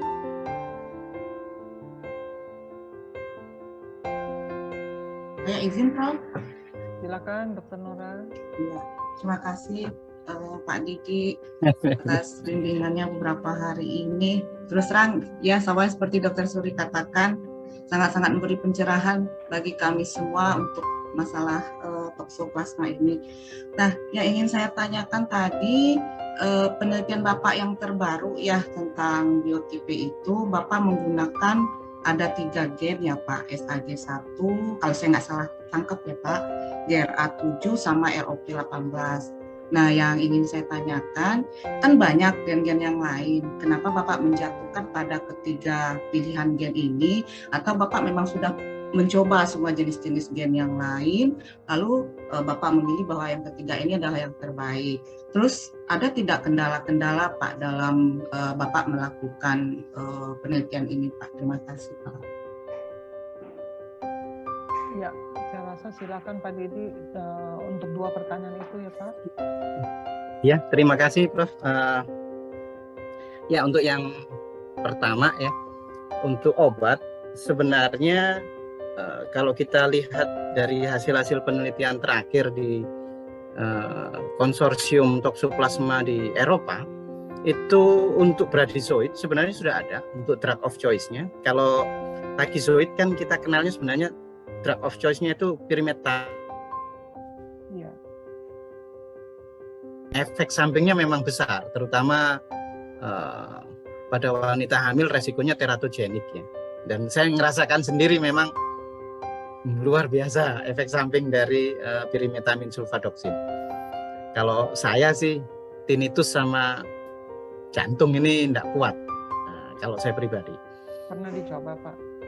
Ya, karena saya pernah tertusuk waktu panen, pernah tertusuk toksoplasma Eropa. Oh, oke. Jadi saya langsung konsumsi seminggu double dosis dan 3 hari sudah rasanya udah mau. Iya. Dan beberapa staf kami juga pernah, kemudian kawan-kawan di grup kami juga pernah, dari kolega-kolega dari UNS itu juga mengalami sama. Iya betul. Dokter Lina juga sama pernah mengalami. Makanya kita agak khawatir ya dengan efek sampingnya ini. Iya betul. Kita larinya sekarang ke kultur untuk menghindari itu. Tapi itulah obat drug of choice-nya. Memang kita akui, tetapi efek sampingnya besar untuk pyrimethamine. Tetapi untuk bradizoid itu sebenarnya ada yang bahan aktifnya itu namanya atovaquone. Dan itu juga untuk obat malaria. Iya betul. Atovaquone. Saya tidak tahu sudah masuk di Indonesia atau belum. Karena saya coba beberapa kali tanya teman-teman di farmasi, kami kesulitan mendapatkan atovaquone. Itu di Afrika Pak, adanya Pak. Nah, itu. Atovaquone itu untuk bradizoid sebenarnya. Drug of choice untuk bradizoid atovaquone. Nah, itu obatnya sudah ada, cuma ya masalahnya ada di Indonesia atau tidak. Kemudian untuk di hewan memang ini problem. Saya pribadi itu lebih menekankan pada penanganan pasca panen yang memungkinkan treatment yang menyebabkan bradizoid ini akan mati, dan kita lebih fokus ke penyuluhan untuk memasak makanan dengan matang, well done. Karena sebenarnya takizoid atau bradizoid pada suhu 70 derajat Celcius juga mati, 30 menit mati, 50 derajat mayoritas mati. Memang ada 1-2 yang hidup, tetapi 95% mati. Adapun pengobatan, kalau di hewan, problem kami itu di cost, ya, di biaya. Karena pyrimethamine sulfadoxin ini kan targetnya adalah pada pengobatan malaria di manusia. Sehingga kalau itu dipakai di hewan, cost-nya besar sekali. Pyrimethamine itu.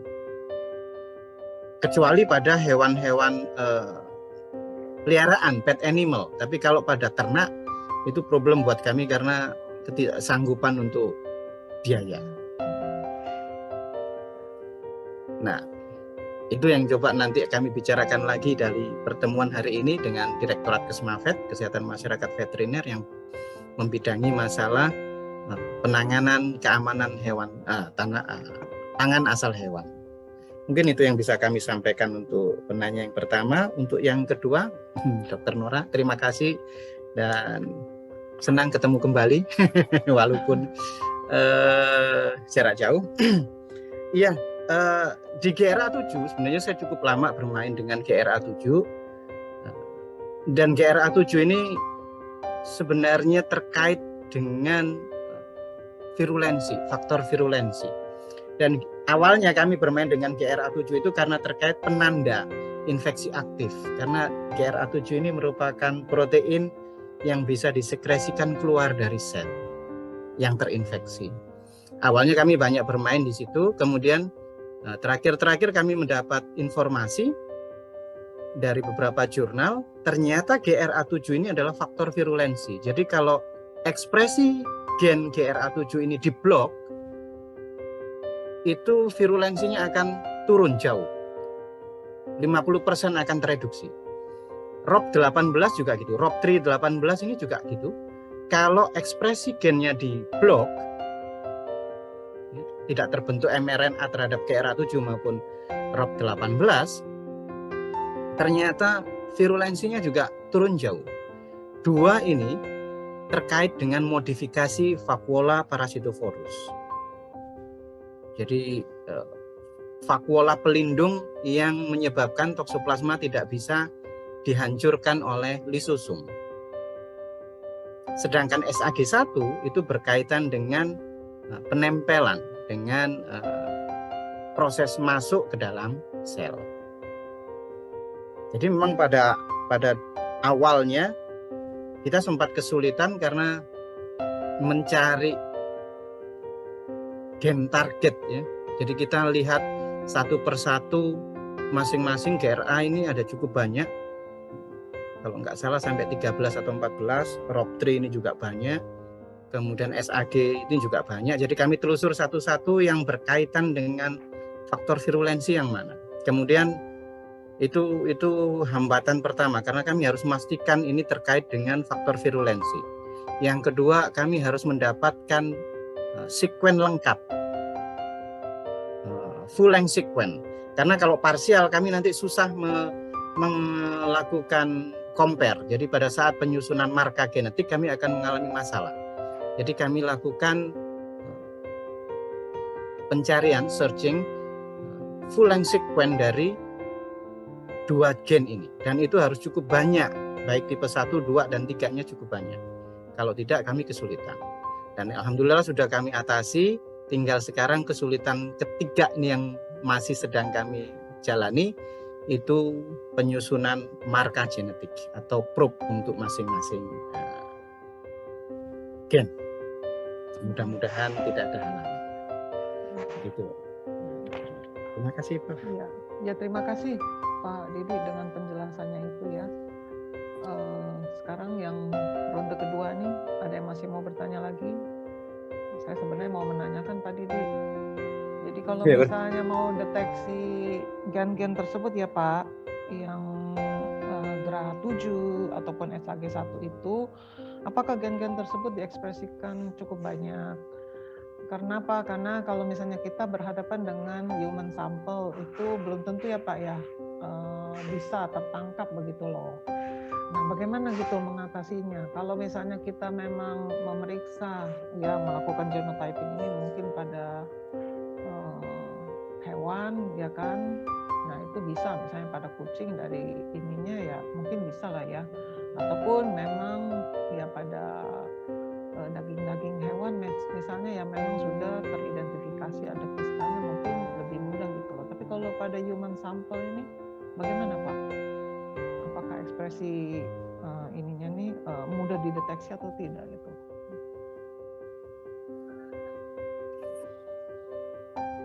Saya belum bisa memastikan Prof ya.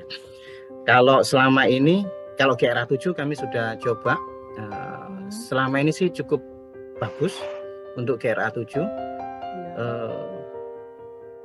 Kita ambil dari mRNA maupun dari DNA, kita cukup baik. Untuk jumlah yang kecil pun kita masih bisa deteksi. Hanya saja kami tidak menggunakan extraction buffer kit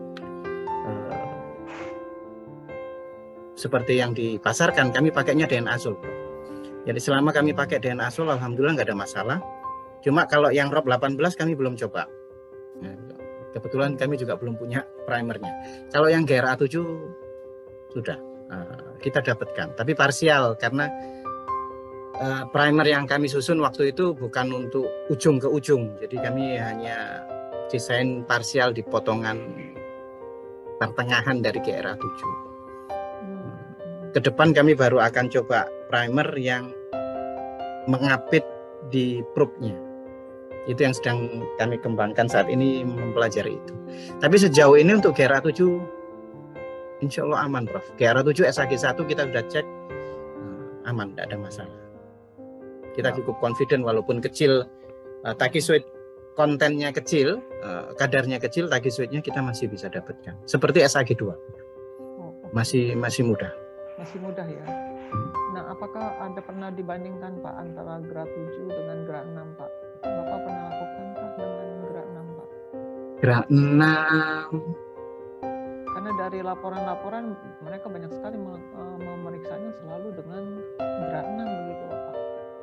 GRA6 enggak, belum. Kami GRA1 ya. GRA1.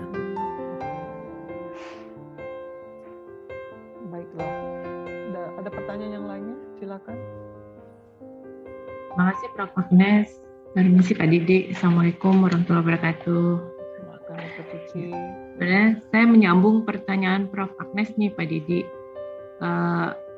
Ya kalau seperti yang Pak Didi sampaikan tadi, memang kalau dari klinisi beranggapan ini bukan sesuatu masalah ya Pak, karena manifestasi klinisnya itu sedikit. Mungkin Pak Didi bisa share strateginya gimana ya Pak ya, karena kalau untuk orang sakit dikirim ke parasit itu pasti ya hampir dibilang nggak ada gitu loh Pak, minim sekali ya selama ini gitu. Maksudnya kita selama ini kalau yang di hewan itu pendekatannya seperti apa ya Pak ya,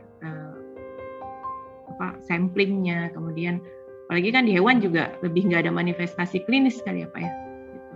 Maksudnya apa mungkin strategi itu bisa kami terapkan di human gitu, bisa di share mungkin Pak.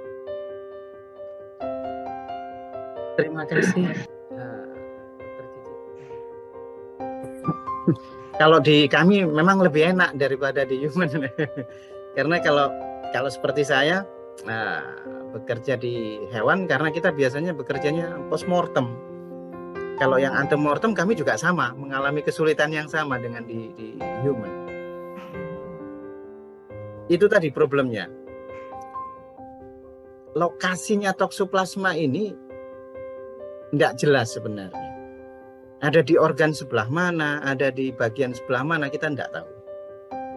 Jadi kita tidak bisa menetapkan, di bagian misalnya paru-paru. Ya kalau ada di paru-paru kita bisa ambil di paru-paru. Kalau enggak, ya enggak bisa. Jadi memang kesulitan utamanya karena dia bisa menginfeksi di semua jenis sel, sehingga kita kesulitan untuk mendapatkan sampling positif untuk deteksi positif antigen ya, positif organisme. Kalau serologi gampang. Itu sebabnya di toksoplasma sampai hari ini protokol diagnosanya itu selalu serologi, karena konsorsium ini juga menyadari kesulitan untuk mendapatkan positif toksoplasma antigen. Karena mereka juga sadar lokasinya toksoplasma ini nggak bisa ditebak. Jadi mereka hanya mengandalkan serologi. Itu sebabnya sampai hari ini di seluruh dunia juga serologi yang diutak-utak. Karena itu satu-satunya yang bisa menggambarkan kontak. Tapi kalau antigen sulit. Kami mengalami hal yang sama untuk live animal, ya, seperti di human. Tapi kalau untuk postmortem, kami lebih mudah. Karena kita langsung bisa melihat, kemungkinan. Nah, contoh sederhana pada ayam yang kami lakukan. Ayam itu, kenapa kami bisa dapatkan positif isolatnya? Ya, kepalanya, jantungnya, kemudian ginjal, gitu ya, tembolok, Apa tembolok itu? Ya, tembolok itulah ya bahasa Jawanya. Lambung, Oposit. Pak. Lambung ya? Suka makan ayam tuh, apa daging apa? Rempelo. Ampela. Nah, itu kami kumpulkan semua, kami blender, kemudian kami kasihkan ke kucing yang bebas ookista. Gampang kalau itu. Nanti begitu keluar bebas bebas koksidia, begitu keluar positif. Baru kami identifikasi. Kalau itu mudah. Tapi kalau di live animal kami mengalami kesulitan yang sama dengan dulu. Itu sebabnya sampai hari ini kami mainannya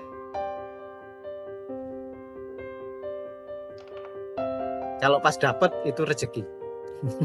Oh begitu. Karena kita nggak pernah tahu dia masuknya di mana gitu loh. Jadi kalau udah dapet ya memang pas ada di situ. Jadi dari sekian kali kami coba deteksi anti.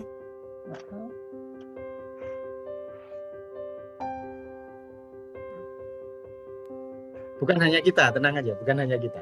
Bahkan Profesor Dube yang udah puluhan tahun pun mengalami hal yang sama. Saya sempat komunikasi, problem itu sama dengan yang tak alami. Oh ya berarti sama aja.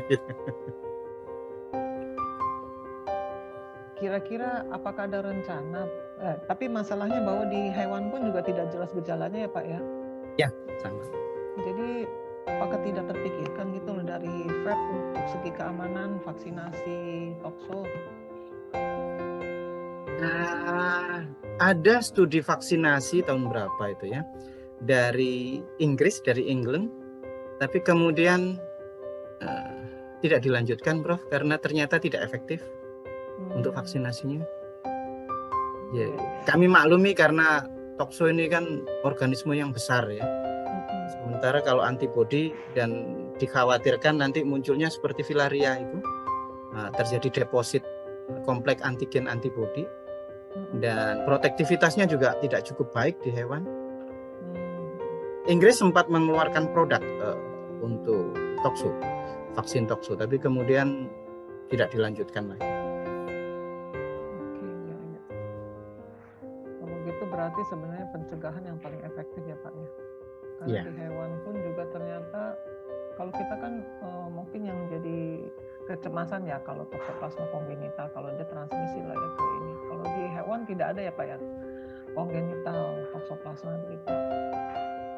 Kambing domba Prof, tapi problemnya kambing domba ini juga kalau ada kasus itu ternyata bukan hanya tokso, banyak. Jadi kami juga kesulitan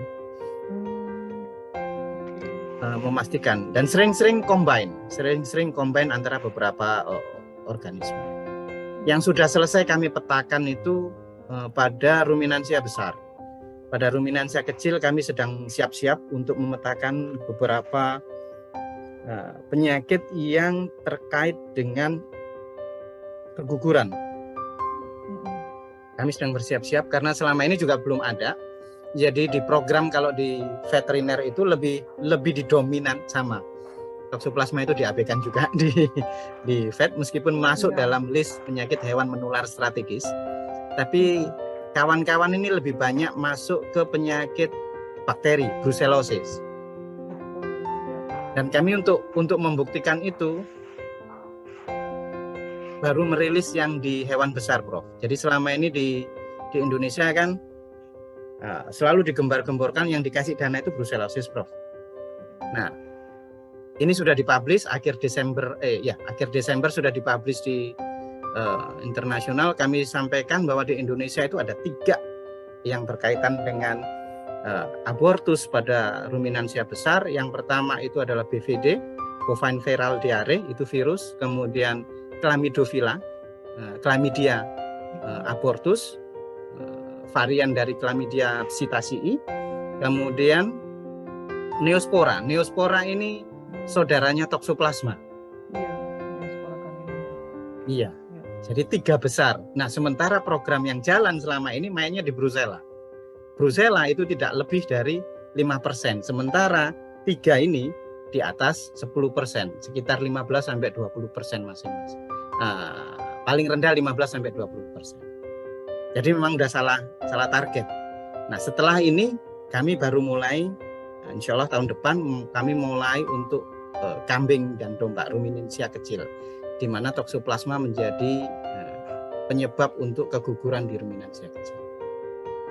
Jadi untuk matahkan mereka yang selalu menganggap remeh toksoplasma neospora, ya kami harus melakukan ini. Ini loh datanya bahwa Anda itu telah salah langkah gitu loh. Iya betul. Iya baiklah. Saya rasa memang ini terabaikan ya, baik di pet maupun di manusia.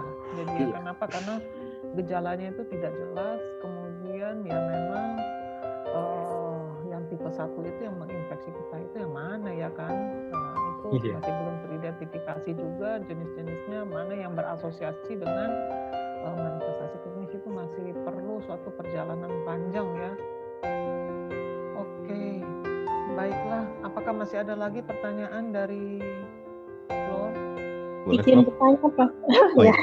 Dokter Yunita aja dok. Dokter Rian dan Dokter Yunita, silakan. Ya. Ya, saya mohon maaf nggak bisa on cam karena nggak apa-apa Dokter Yunita. Ya Prof, ini menyambung yang tadi yang kongenital toksoplasma kongenital pada hewan.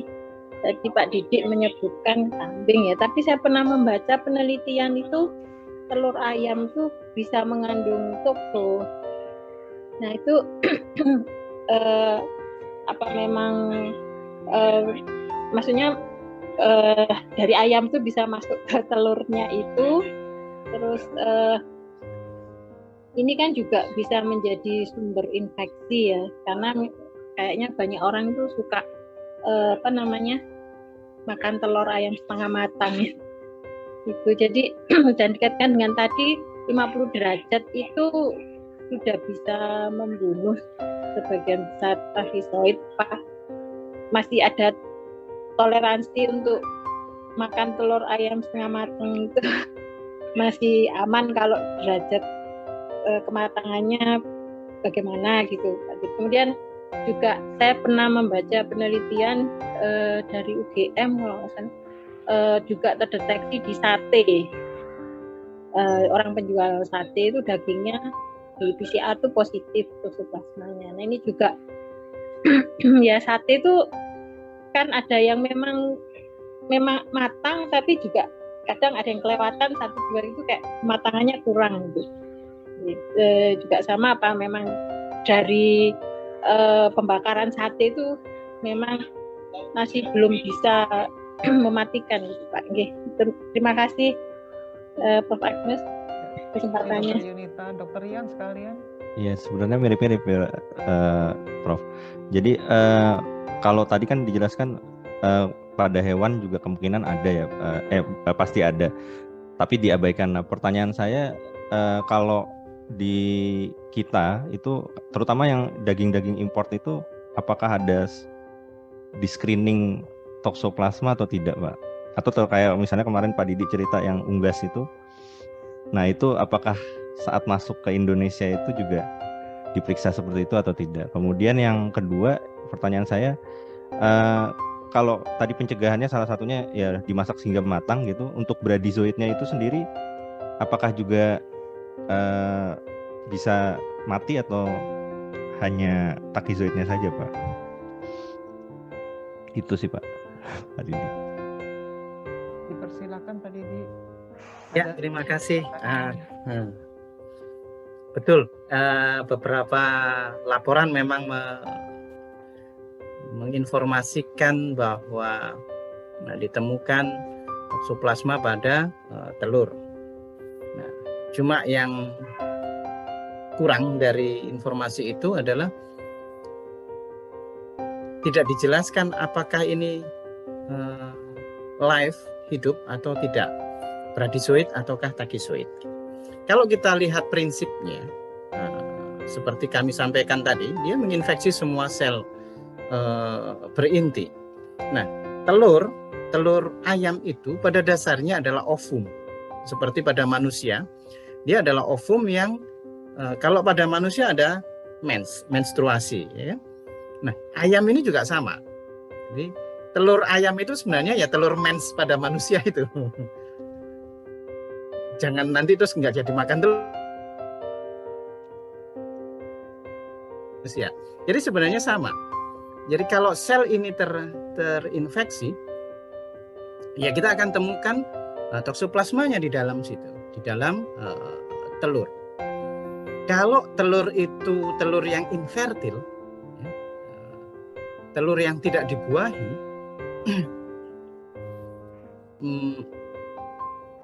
statusnya dia sama seperti sel-sel lain yang terinfeksi. Pertanyaannya, kalau itu takisoid, sepanjang dia ada di dalam sel maka dia infektif. Kalau itu bradisoid, dia juga infektif. Nah, seringkali penelitian itu tidak menjelaskan ditemukannya itu di bagian mana. Kan kalau kita lihat telur pada ayam itu ada kuning telurnya, kemudian ada putih telurnya. Nah, ini di bagian sebelah mana? Karena nanti statusnya akan beda antara yang telur diinfeksi dengan yang tidak diinfeksi. Kalau terjadinya pada telur yang infektif, meskipun tidak ditetaskan, ciri telur infektif atau telur fertil, telur yang dibuahi, itu kalau Bapak Ibu mecah telur biasanya suka ada bintik merah, ya, ada spot red spotnya. Itu sebenarnya sudah mulai terbentuk pembuluh darah. Makin besar itu sebenarnya telur fertilnya makin berkembang. Kalau di Filipina sudah wujud ayam, kemudian dimasak, ada yang seperti itu.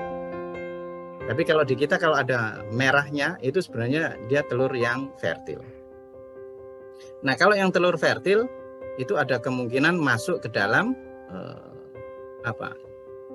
janinnya ya, dalam anak ayamnya, dalam embrionya. Kalau sudah masuk ke embrio, ya sama statusnya. Kalau enggak takisoid, bradisoid. Jadi kalau ditanyakan kira-kira infektif atau enggak, besar peluangnya infektif. Karena yang masuk ke hewan ini sudah jelas bukan ookista. Ookista kita hilangkan, jadi kalau enggak takisoid, bradisoid. Kenapa? Karena takisoid, bradisoid ini organisme obligat intraseluler. Kalau dia tidak di dalam sel, dia mati. Kalau dia ada di dalam sel, dia mesti hidup. Nah, terus gimana cara mematikannya? Ini menyambung pertanyaannya Dr. Rian tadi. Ya kita masak.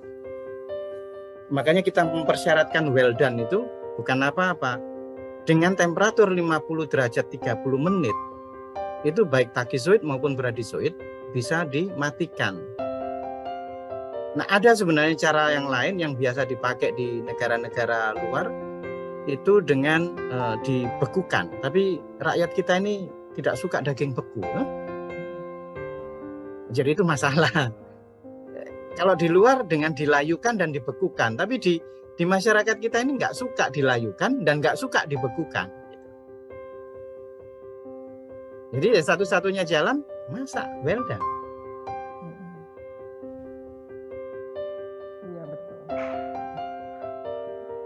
Di sate juga sama, karena sate ini pada dasarnya adalah otot, ya kan? Daging ini kan otot. Kalau dia ada, ya harus well done. Sepanjang panas 50 derajatnya itu tidak menyentuh ke bagian dalam, maka resikonya masih ada. Makanya kalau kami mau beli steak, mau beli apa, saya mintanya well done gitu. Nah, kalau sate gimana, Pak? Masak dulu. Saya minta well done juga. Yang kadang-kadang rada angus sih. Jadi mesti diinspeksi ya Pak dengan baik. Iya. Saya yang paling suka sate Padang. Itu udah pasti mateng itu. Iya. Kalau sate Madura, nah nggak tahu kalau pakai kipas itu, sudah. Iya betul. Cuma bumbunya aja yang enak. Iya, bumbunya yang enak. Jadi saya sering minta well done, jadi saya mesti minta well done karena Saya nggak Kalau tahu. dibekuin itu berapa derajat dan berapa lama, Pak? Boleh di freezer kulkas kita itu loh, Pak. Ya, pada dasarnya minimum minus 20 sampai minus 80. Itu minimum untuk waktu penyimpanannya sekitar seminggu, sepekan. Sepekan. Ya iya. Jadi kalau gitu kita beli ayam beku, ayam potong beku ya Pak ya. Kadang-kadang di kita ini nggak suka yang beku-beku itu, maunya yang fresh gitu. Iya memang betul. Bahkan kalau perlu yang langsung depan mata tuh memang ayamnya dipotong. Nah, oke, yang terakhir tadi yang dari Dokter Rian, yang daging. Dengan sangat menyesal kami sampaikan di Indonesia tidak ada screening seperti ini. Iya betul. Kita sampaikan di kuarantin itu tidak ada seperti itu. Jadi hanya formalitas kelengkapan administratif saja. Jadi kalaupun toh mereka periksa itu paling cuma swab dan itu pun mayoritas bakteri dan virus itu aja. Nah, saking hebatnya itu virus flu burung itu di daging di swab diperiksa. Padahal yang nggak ngaruh sebenarnya. Nah, sama dengan itu yang kemarin itu Campylobacter. Campylobacter dicek.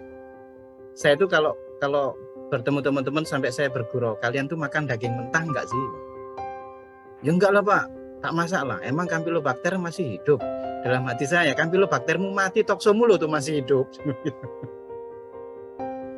Kalau nggak masak well done, Campylobacternya mati. Iya, toksonya hidup. Jadi mereka lebih khawatir dengan itu daripada dengan parasit. Dan parasit, nah, sekali lagi jangan berkecil hati ya. Memang tidak diperiksa. Yang kemarin saya cerita sarkosistis saja. Sarkosistis itu kenapa bisa lolos itu kalau nggak Chef internasional yang nemukan, kita juga jebol, nggak kedetek. Gitu. Nah mungkin itu kebijakan-kebijakan yang memang perlu advokasi ya Pak ya, tingkat tinggi. Jadi memang masih perjalanan panjang kalau memang infeksi parasit ini supaya bisa lebih ada gregetnya gitu ya Pak ya. Masalahnya besar tapi kok kebijakannya itu tidak ada gitu loh, nggak jelas ya kan, sehingga itu akibatnya jadi ya pembiaran saja Pak, jadi neglected, jadi termasuk dalam neglected. Benar-benar. Lalu kemudian ada isu yang namanya One Health, di mana kita harus melakukan penanganan itu ya kan, mulai dari hewan, lingkungan sampai ke manusianya saja. Tapi ya itu masih perjalanan panjang saya rasa ya untuk sampai ke situ. Seperti ini yang tokso saja kita boleh dikata tidak banyak kemajuan ya. Bahkan kalau sebelumnya di tahun-tahun dulu, tahun 80-an kayaknya heboh banget dengan toksoplasma, akan tetapi sekarang kok kayaknya nggak terlalu gitu loh Pak. Nggak terlalu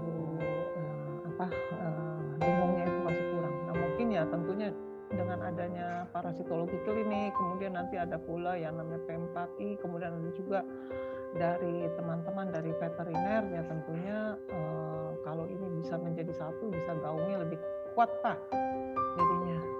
Nah saya rasa ini adalah suatu awal yang baik ya Pak ya. Jadi dimulai dari toksoplasma ini kita bisa mungkin bisa bisa bersama-sama maju lah ya Pak ya, sehingga kita bisa melihat aspek dari hewannya bagaimana, aspek dari manusia gimana, sehingga memang yang namanya sebagai One Health itu memang benar-benar kita bisa aplikasikan seperti itu.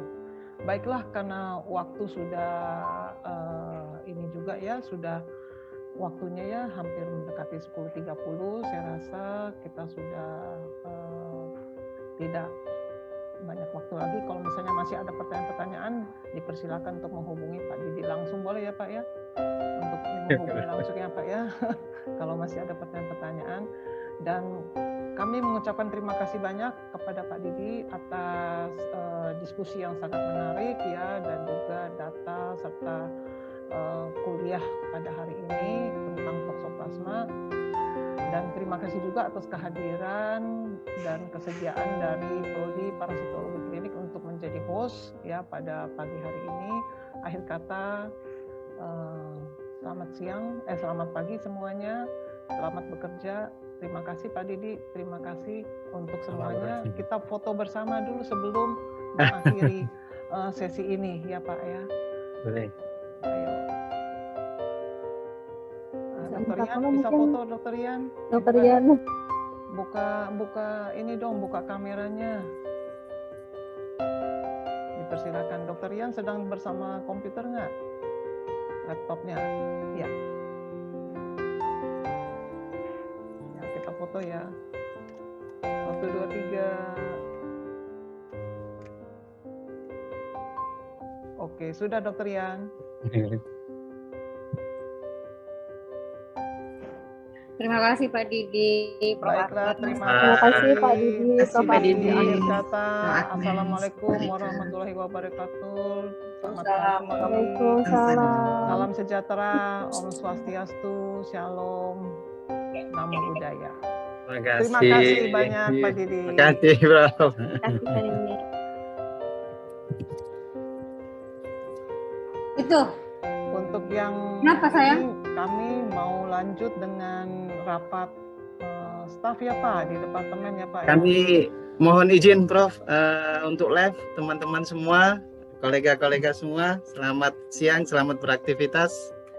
Terima kasih. Terima kasih Pak Didi, selamat bekerja di sana Pak Didi. Ya.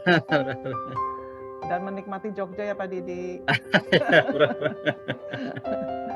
Monggo, Nanti kita monggo. kontak lagi. Ya baik Pak. Baiklah, saya rasa kita tutup ya pertemuan pada hari ini ya. Ya, selamat siang, selamat bekerja semuanya. Terima kasih Prof, izin live. Baik, mari. Terima kasih Prof, izin live Prof. Izin live, Prof. Ini Firman sudah hadir ya? Apa kabar? Ada nggak orangnya nih? Lagi karantina katanya, Dok. Prof. Iya lagi karantina. Ya sudahlah. Oke.